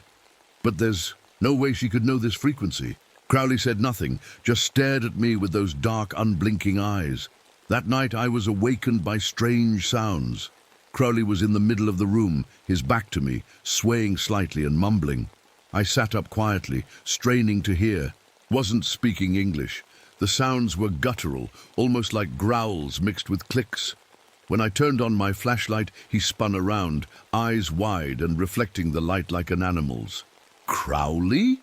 He blinked several times, then seemed to come back to himself. "Sorry, Michael. Bad dream. Sleepwalking." The next morning, Crowley had a seizure. I found him on the floor, body jerking, eyes rolled back. I did what I could, turned him on his side, made sure he didn't swallow his tongue. When it was over, he seemed confused, disoriented. "Thompson," he muttered as he came to. "Thompson said it would be here." I froze. "What did you just say?" Crowley blinked up at me. "What?" "Nothing, I don't remember." "You said Thompson said it would be here. How do you know, Thompson?" "I don't," Crowley insisted, sitting up slowly. "Must be the seizure talking. I get them sometimes." But something had changed. After the seizure, Crowley was different. He started using phrases Thompson had written in his journal. Specific, unusual expressions I'd read just days before. He mentioned a camping trip to Wyoming that Thompson had described in detail. Once he even referred to Julie at base camp by name. Though I'd never mentioned her, I began taking pictures of Crowley when he wasn't looking. In most, he appeared normal. But in one, taken as he stared out the window at dusk, his face looked wrong.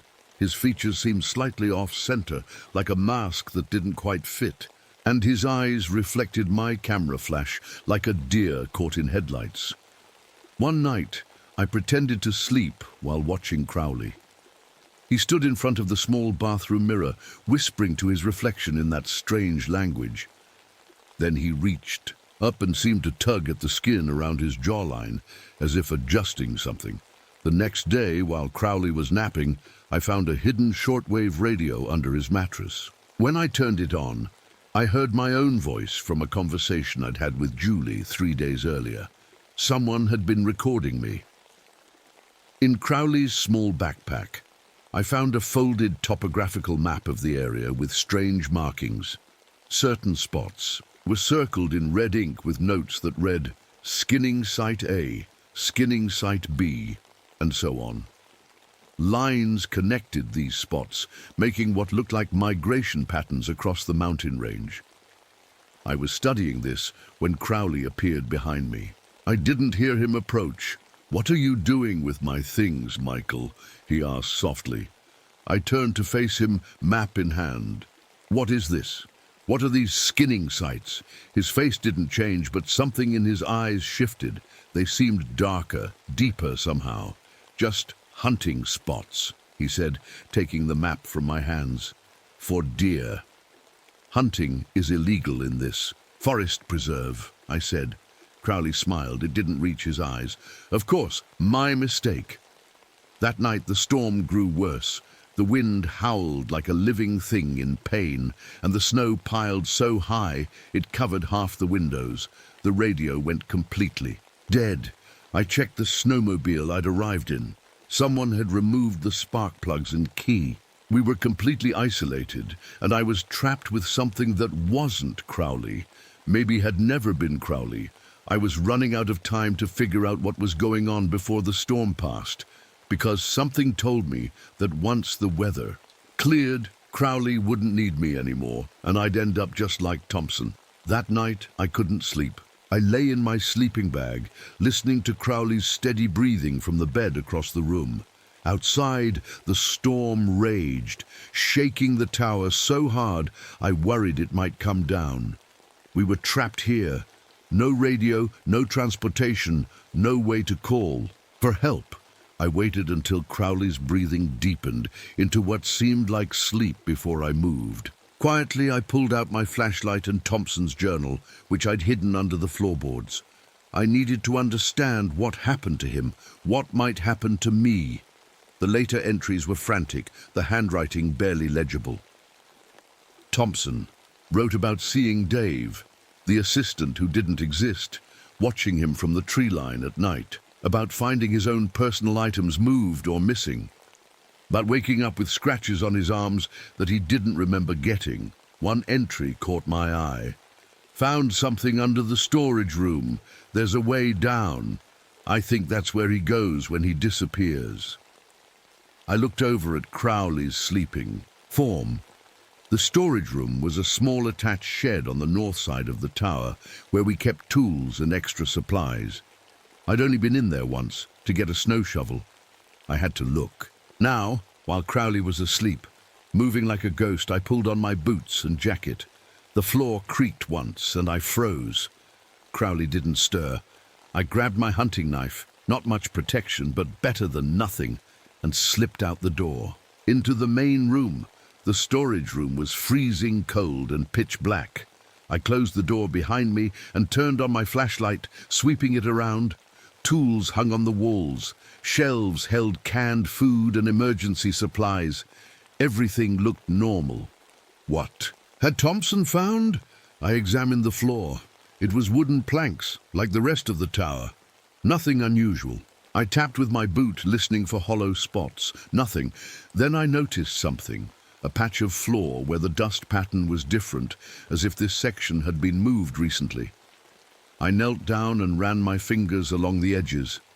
Yes, there was a seam here, cleverly hidden. My heart pounding, I found the release mechanism, a small notch that looked like just another crack in the wood. When I pressed it, a trap door swung open, revealing a dark hole and a ladder leading down. Cold air rushed up, carrying a musty smell. I aimed my flashlight down, but couldn't see the bottom. This wasn't part of the tower's original design. This was something else entirely. I should have closed it and walked away. I should have waited for morning for help, but I needed to know. The ladder was solid metal, bolted to the rock.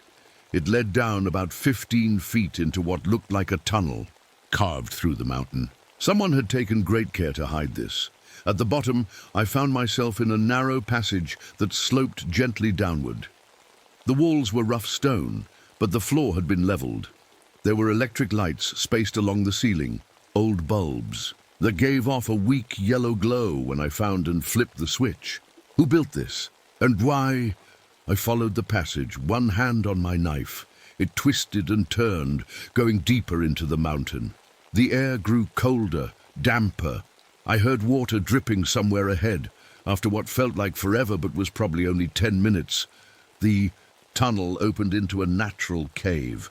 My flashlight beam caught something that made my heart stop. Wooden frames, about a dozen of them, arranged in a circle. I moved closer, my legs shaking. On each frame, stretched out like animal hides, were what looked like faces. Human faces, preserved somehow, pinned at the edges like butterfly specimens. They were thin as paper, complete with eyebrows, eyelashes, even creases around the eyes. And mouth. I stumbled back, fighting the urge to throw up. This couldn't be real, but it was. These were human faces, removed with surgical precision. A sound behind me, a scuff of boot on stone. I whirled around, raising my knife. No one was there. But when I turned back to the horrible display, I noticed fresh footprints in the dust that weren't mine. Someone had been here recently, maybe was still here, watching me. I ran, back through the tunnel, up the ladder, slamming the trapdoor shut. Behind me, I leaned against the wall, gasping for breath, my mind racing. Back in the main room, I checked on Crowley and found the bed empty. "No," I whispered. "No, no, no." The front door was open a crack, snow blowing in. Outside, barely visible in the swirling white, was a single set of footprints leading into the forest. I slammed and locked the door, then dragged a heavy cabinet in front of it. My hands were shaking so badly I could barely manage it. The radio. I had to try the radio again. I rushed to the desk and turned the dials, praying for a response. Static. Then a voice came through clear as day. "Michael, baby, is that you?" My mother's voice. My mother, who had died 5 years ago from cancer. "We can see you, Michael," her gentle voice continued. "We're watching you from the trees. Why don't you come out and join us?" I threw the radio across the room. It smashed against the wall, pieces scattering across the floor. That's when I remembered. The equipment shed. It was a small building about 50 yards from the tower, used to store the bigger machinery. Thompson had mentioned it in his journal, but I hadn't checked it yet. I had to know. Bundling up against the storm, I forced myself to go back outside. The wind nearly knocked me flat, and the snow was past my knees. I followed the path to the shed, forcing each step. The padlock on the door was broken. Inside, the air was still and frozen. My flashlight beam caught something in the corner. A large shape covered with a tarp.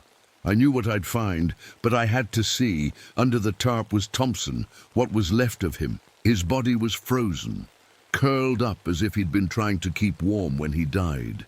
But his face was gone. The skin had been removed from his forehead to his chin, with expert precision. I stumbled outside and threw up in the snow. When I could breathe again, I looked back toward the tower. There at the upstairs window was a figure watching me. Even from this distance I could see it was Crowley. And he was smiling. I hid in the shed for hours, unable to make myself go back to the tower. But as night fell and the temperature dropped further, I knew I'd freeze to death if I stayed. As I trudged back through the deep snow, something strange happened. I began feeling different. My skin felt tight, especially around my face. My mouth tasted metallic. And when I passed the equipment locker with its reflective metal door, I caught a glimpse of myself. My eyes reflected the light, just like Crowley's had. Inside the tower, there was no sign of Crowley. I barricaded myself in the main room, pushing every piece of furniture against the doors and windows. In Thompson's desk, I found a locked box. I broke it open.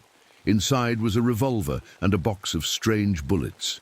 They were silver-tipped, each, one carved with what looked like tiny symbols.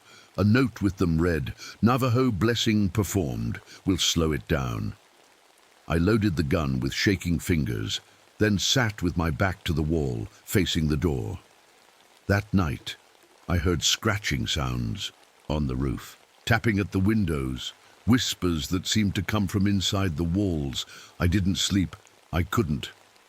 In the morning, I grabbed Thompson's binoculars and scanned the forest edge. At first, I saw nothing. Then, movement caught my eye. Through the trees, just at the edge of visibility, was Crowley. He stood perfectly still, watching the tower. I raised the binoculars for a better look and nearly dropped them. Through the magnified lenses, Crowley looked wrong. His limbs seemed too long, too thin.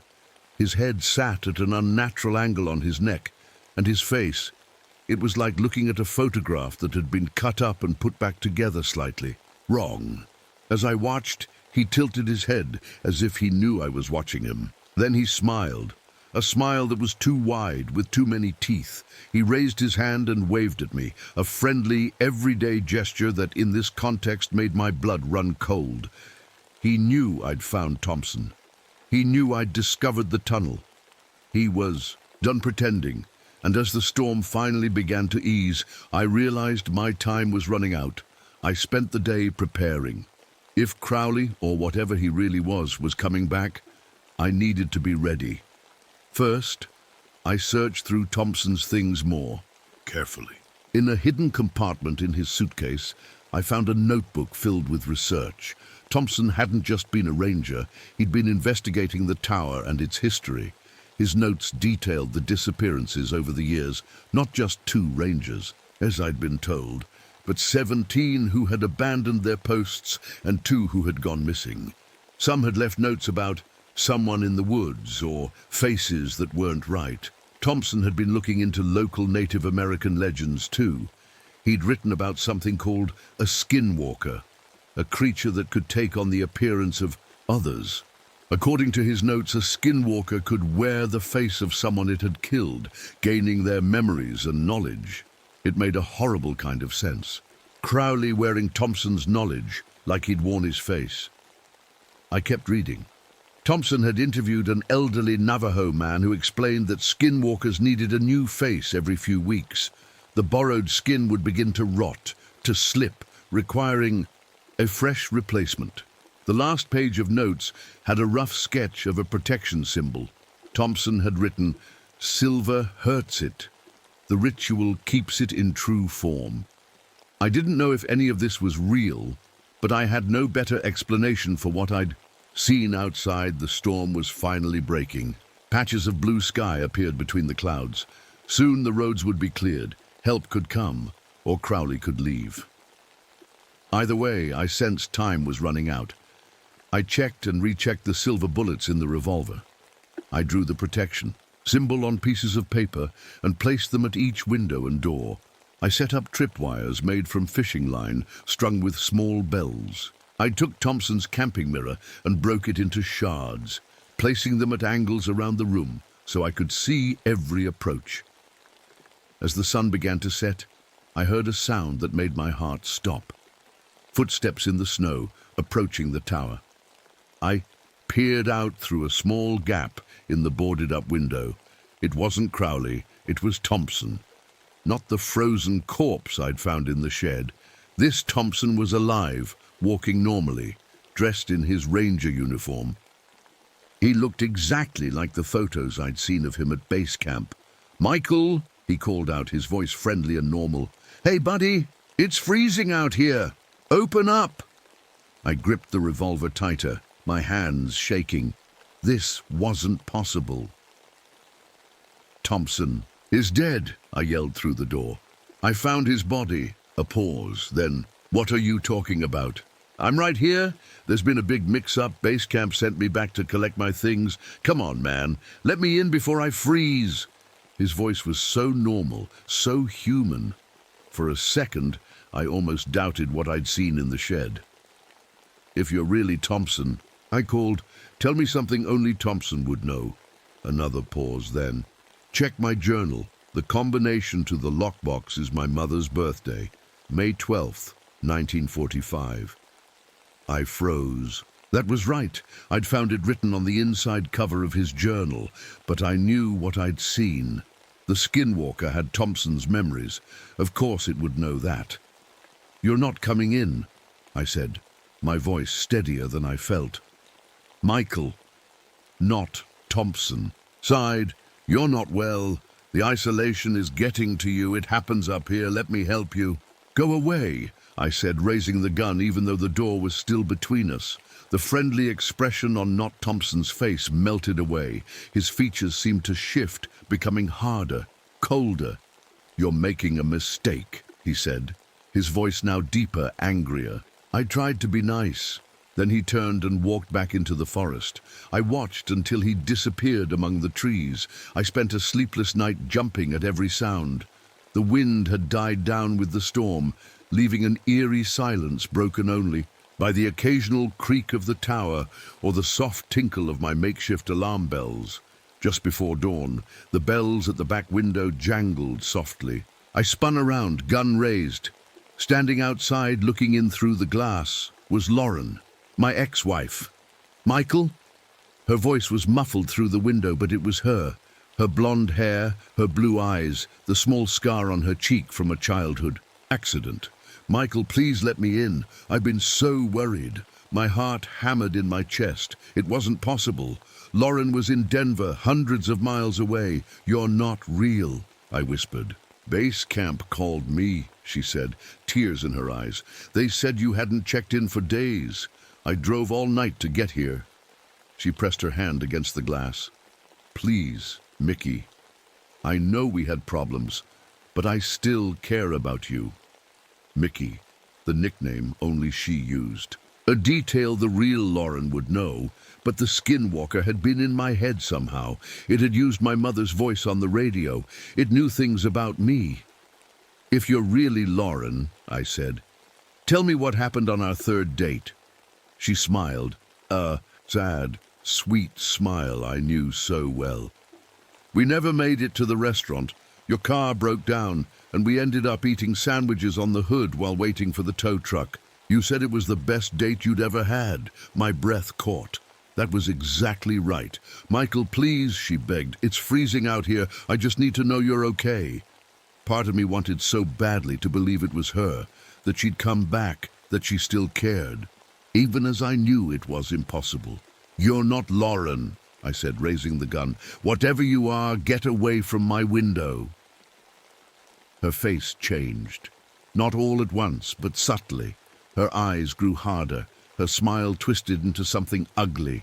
I know everything. She knew Michael. The thing wearing Lauren's face said. I know you were never enough for her. I know about the man she left you for. I know how much that hurt you. I gripped the gun tighter. Shut up. Did you really think she'd come back to you? Not, Lauren laughed. A cruel sound, nothing like my ex-wife's laugh.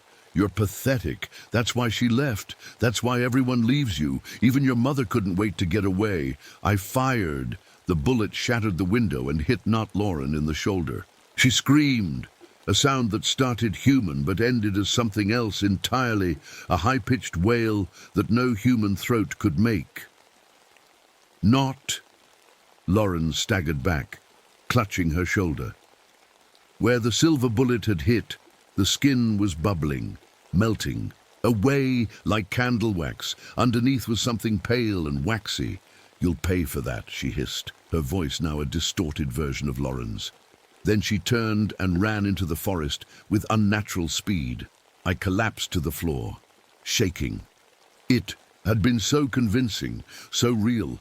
If I hadn't found Thompson's notes, if I hadn't been prepared. Hours passed. The sun rose higher, warming the tower slightly. Outside, the snow began to melt, dripping from the eaves. I wondered if the creature was gone for good, driven away by the silver bullet. Then I heard a new sound, a helicopter. Distant at first, then growing louder. I rushed to the window and saw it, a search and rescue chopper, circling the area. Help had come. I was saved. I ran outside, waving my arms, shouting. The helicopter spotted me, hovering lower. I could see the pilot giving me a thumbs up.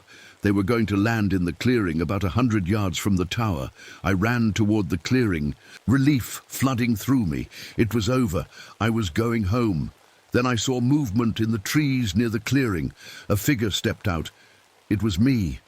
Not me as I was now, unshaven, dirty, wild-eyed. But me from before, clean cut, in a fresh ranger uniform, smiling pleasantly. The helicopter was descending toward the clearing where the other me stood waving. No, I screamed, running faster. That's not me. Don't land. But the wind from the rotors drowned out my voice. The helicopter touched down, and I watched in horror as the thing wearing my face greeted the rescue team. I skidded to a halt at the edge of the clearing. There were 2 men from the rescue team. I could see them shaking hands with the fake me, smiling, completely fooled. One of the men looked up and saw me. His smile fell away, replaced by confusion. He pointed, saying something to his partner. The false me turned slowly, looking directly at me, and smiled. It was my own face, but the smile was all wrong, too wide, too knowing. It lifted a hand and waved at me, a mocking gesture. I raised the gun. That's not me, I shouted, my voice cracking. It's wearing my face. The rescue workers looked bewildered, alarmed. One reached for his radio. The other put his hands up, talking calmly, though I couldn't hear the words. The imposter leaned close to one of the men, saying something. The man's expression changed from concern to alarm. He reached for something at his belt. I had seconds to decide. If I fired, would I hit the creature or an innocent person? Would they think I was crazy, dangerous? But if I didn't act, the thing would get away, would hurt more people, would continue wearing stolen faces. Before I could decide, the imposter moved with inhuman speed. Its hand shot out, grabbing one of the rescue workers by the throat. The man's eyes bulged in shock. I fired. The bullet hit the false me in the back. It arched, releasing the man, who fell to the ground, gasping. The imposter turned to face me, its features already beginning to melt and shift. I ran forward, shouting to the other rescue worker, "Get in the helicopter! Get out of here! Now!" He didn't need to be told twice. He dragged his coughing partner toward the chopper. The creature that had been wearing my face was changing. Its skin bubbled and sloughed off in places, revealing pale, almost translucent flesh beneath. Its limbs elongated, joints bending in impossible ways. As the helicopter lifted off, the thing that was no longer pretending to be me let out a sound, part scream, part animal howl. Then it turned and fled into the forest, moving in a strange, loping gait that no human could match. I knew where it was going. Back to the caves, back to its lair, to hide, to heal. I had to end this now, before it came back wearing another face, before it killed again. I checked the revolver, 3 silver bullets left. I headed into the forest, following the trail of disturbed snow and broken branches. Following it down into darkness, I followed the creature's trail through the forest, gun held tight in my shaking hands. Fresh blood stained the snow, black, not red, wherever the thing had stepped. The silver was hurting it. Good. The trail led straight to the storage shed. The trapdoor was open, the dark hole beneath like the mouth of some giant beast waiting to swallow me. I hesitated at the edge, flashlight beam disappearing into the darkness below.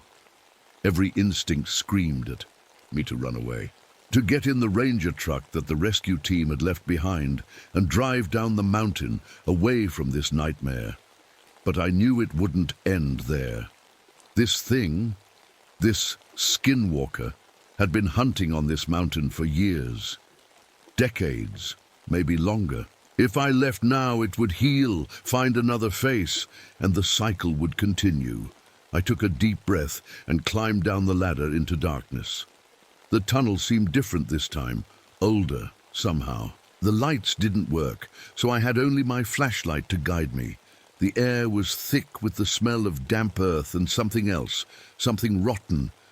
I moved slowly, listening for any sound over the hammering of my heart. Water dripped somewhere ahead. My flashlight beam caught movement, just a rat skittering away along the wall. The tunnel opened into the cave I'd found before, with its horrible display of stretched faces. But now I saw something I'd missed in my panic the first time. Far. Older specimens on the walls, faces so ancient they'd turned leathery and brown, their features still frozen in expressions of terror. My light fell on the oldest one, mounted in a place of honor on the far wall. The leather was cracked with age, but I could make out a date carved into the wooden frame beneath it, 1876. Below that, a name, Jackson Miller, the first trapper who built a cabin on Deadfall Ridge. How long had this thing been here? How many lives had it stolen? A noise echoed from deeper in the cave, a wet, dragging sound. I raised the gun and moved forward into a narrower passage that led down. The passage opened into a larger chamber, and my light fell on something that made my blood freeze. A trophy room. But not like any hunter's trophy room I'd ever seen. Dozens. No, hundreds of faces were displayed on the rough stone walls. Some fresh, almost alive looking, others ancient and withered. Men, women of all ages and races, and in the center of the room stood the skinwalker. It had given up any attempt to look human. Before me was a tall, skeletal figure with pale, almost translucent skin stretched tight over elongated bones. Its limbs were wrong, too many joints, bending in impossible directions. And its face, it had no face of its own. Just a blank, smooth oval of flesh where features should be. I raised the gun, my hand surprisingly steady now. "It's over," I said. The thing tilted its head, a gesture eerily like curiosity. Then, without using its mouth, because it had none, it spoke directly into my mind. "Over? No, Michael Winters, it has barely begun." The voice in my head was cold, ancient. It felt like icy fingers touching my brain. "You killed Thompson," I said, "and who knows how many others." "I did not kill them," it replied. "I became them. I preserved them. Their experiences live on in me. You stole their faces, their lives. I collected them," it corrected. "As I will collect yours." It took a step toward me, moving with that strange, fluid grace. "Stay back," I warned, aiming at what passed for its chest. "These bullets are silver. They hurt you." "They hurt this form," it agreed. "But I have worn many forms, Michael. I have lived 1,000 lives. Would you like to see?" Before I could react, the thing's face began to change. Features bubbled up from the blank surface like something rising through water. A face formed, a young woman with terrified eyes. "Help me," she begged in a human voice. "Please, he's kept me trapped here for years." Then the face melted away, replaced by another, an old man with a weathered face. "Son, you don't understand what you're dealing with," the old man's voice warned. Jiggy. Faces kept changing, faster and faster. Young, old, men, women, people of every description. Each one appeared for just seconds before being replaced by the next. Some pleaded for help. Others threatened me. Some just screamed. Last came Thompson's face, perfect in every detail. "Run, Michael," Thompson's voice urged, "while you still can." I steadied my aim. "You're not Thompson, you're not any of them. You're a monster wearing stolen faces." The skinwalker paused, its face melting back to the featureless oval. "Monster?" it mused in my mind. "Is a man who wears animal skins a monster? You are all so attached to your faces, your identities, yet they are just masks you wear over meat and bone." It took another step closer. "I have watched you since before you came to this mountain, Michael Winters. Your divorce was no accident. Your assignment to this tower was no coincidence. I arranged it all. I have been preparing for you for a very long time."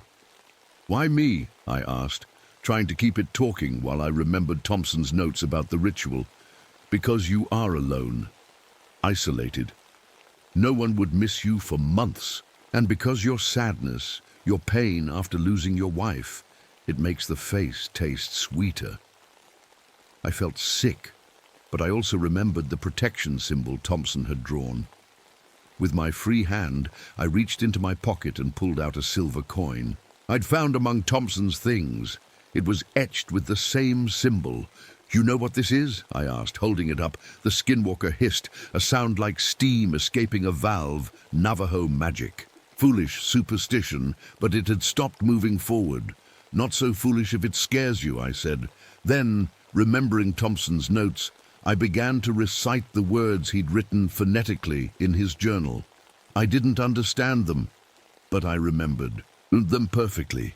The skinwalker screamed, a high, piercing sound that made my ears hurt. It lunged at me impossibly fast. I fired.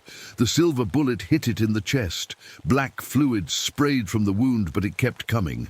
I fired again. This bullet caught it in the shoulder, spinning it halfway around. Still it came. I spoke the final words of the ritual and held up the silver coin. The skinwalker froze in mid-lunge, its body convulsing.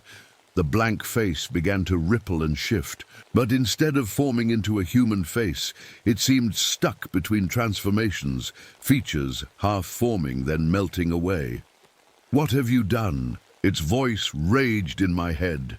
"Trapped you," I said, "in your true form. No more faces, no more hiding."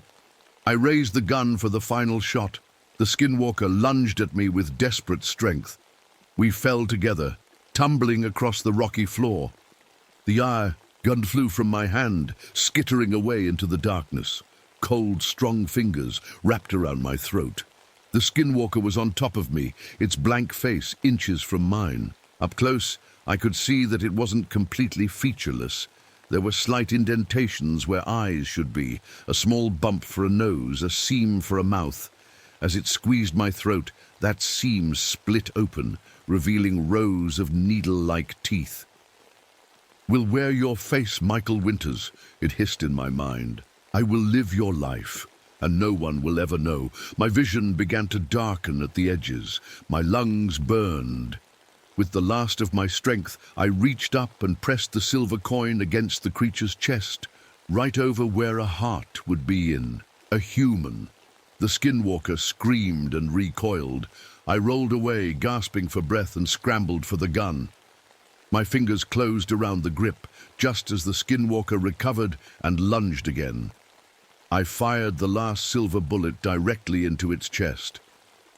The creature froze, its body arching backward in pain. Black fluid gushed from the wound. It made a terrible sound, not just a scream but a chorus of screams, as if every person it had ever been was crying out at once. Then it fell, crumpling to the cave floor. I backed away, keeping the empty gun pointed at it, though I knew it wouldn't help if the creature got back up. But the skinwalker didn't rise. Instead, something strange happened. Its body began to dissolve, not like a normal body decaying, but like it was turning to mist. Dark smoke rose from it, forming shapes in the air, faces, dozens of them, swirling above the creature's remains. I felt something brush against my mind. Not the skinwalker's cold touch, but something different. Fragments of thoughts, memories, emotions that weren't mine. Thompson's memories of his wife, a young woman's memory of her first dance, an old man's knowledge of how to tie the perfect fly for trout fishing. They flooded into me, overwhelming. My senses. I staggered back against the wall, clutching my head. Too many voices, too many memories. I felt like my skull would split open. Then, as suddenly as it began, it stopped. The smoke dissipated. The voices faded to whispers, then to nothing. On the floor lay only a small pile of dust where the skinwalker had been. It was over. Somehow, I made it back up the tunnel, out of the storage shed, and into the fresh air. The sun was setting, painting the snow-covered mountains gold and pink. Beautiful and normal, as if the horror below had never existed. I drove the ranger truck down the mountain that night, not stopping until I reached the ranger station at the base. They were surprised to see me. The rescue team had reported I was acting erratically, possibly dangerous. There were questions about the gun, about the rescue worker with bruises on his throat. I told them a version of the truth, that Thompson had gone missing, that I'd found evidence of someone living in the caves below the tower, possibly responsible for the disappearances over the years. I left out the impossible parts, the skinwalker, the faces, the voices in my head. They sent a team up to investigate. They found the tunnel system, the cave with its grisly trophies. They found Thompson's body in the shed. They didn't find any trace of the skinwalker itself, just the dust I'd left behind. The official report called it the work of a deranged serial killer who had been operating undetected for years. They assumed he'd fled when I discovered his hideout. The case remained open, but inactive. I stayed in the hospital for 2 weeks. The doctors said I was suffering from exposure, dehydration, and post-traumatic stress. I let them think that explained my symptoms. The sensitivity to silver that made me flinch from my mother's necklace when she visited. The way I sometimes knew things I shouldn't know. The dreams filled with other people's memories. 3 months later, I requested a transfer. Another fire lookout tower, this one in northern Montana. Even more isolated than Deadfall Ridge. Everyone thought I was crazy to want to go back to isolation after what happened. But I insisted. The night before I left, I stood in front of the Bathroom mirror, studying my reflection. For a moment, just the briefest flash, I saw something else looking back at me. Not my face, but a smooth, blank oval. Then it was gone, and I was just me again, or something wearing a very convincing Michael Winters face. I smiled at my reflection. It smiled back, the expression not quite reaching my eyes. Some hungers never die, they just find new faces to wear. The cycle continues.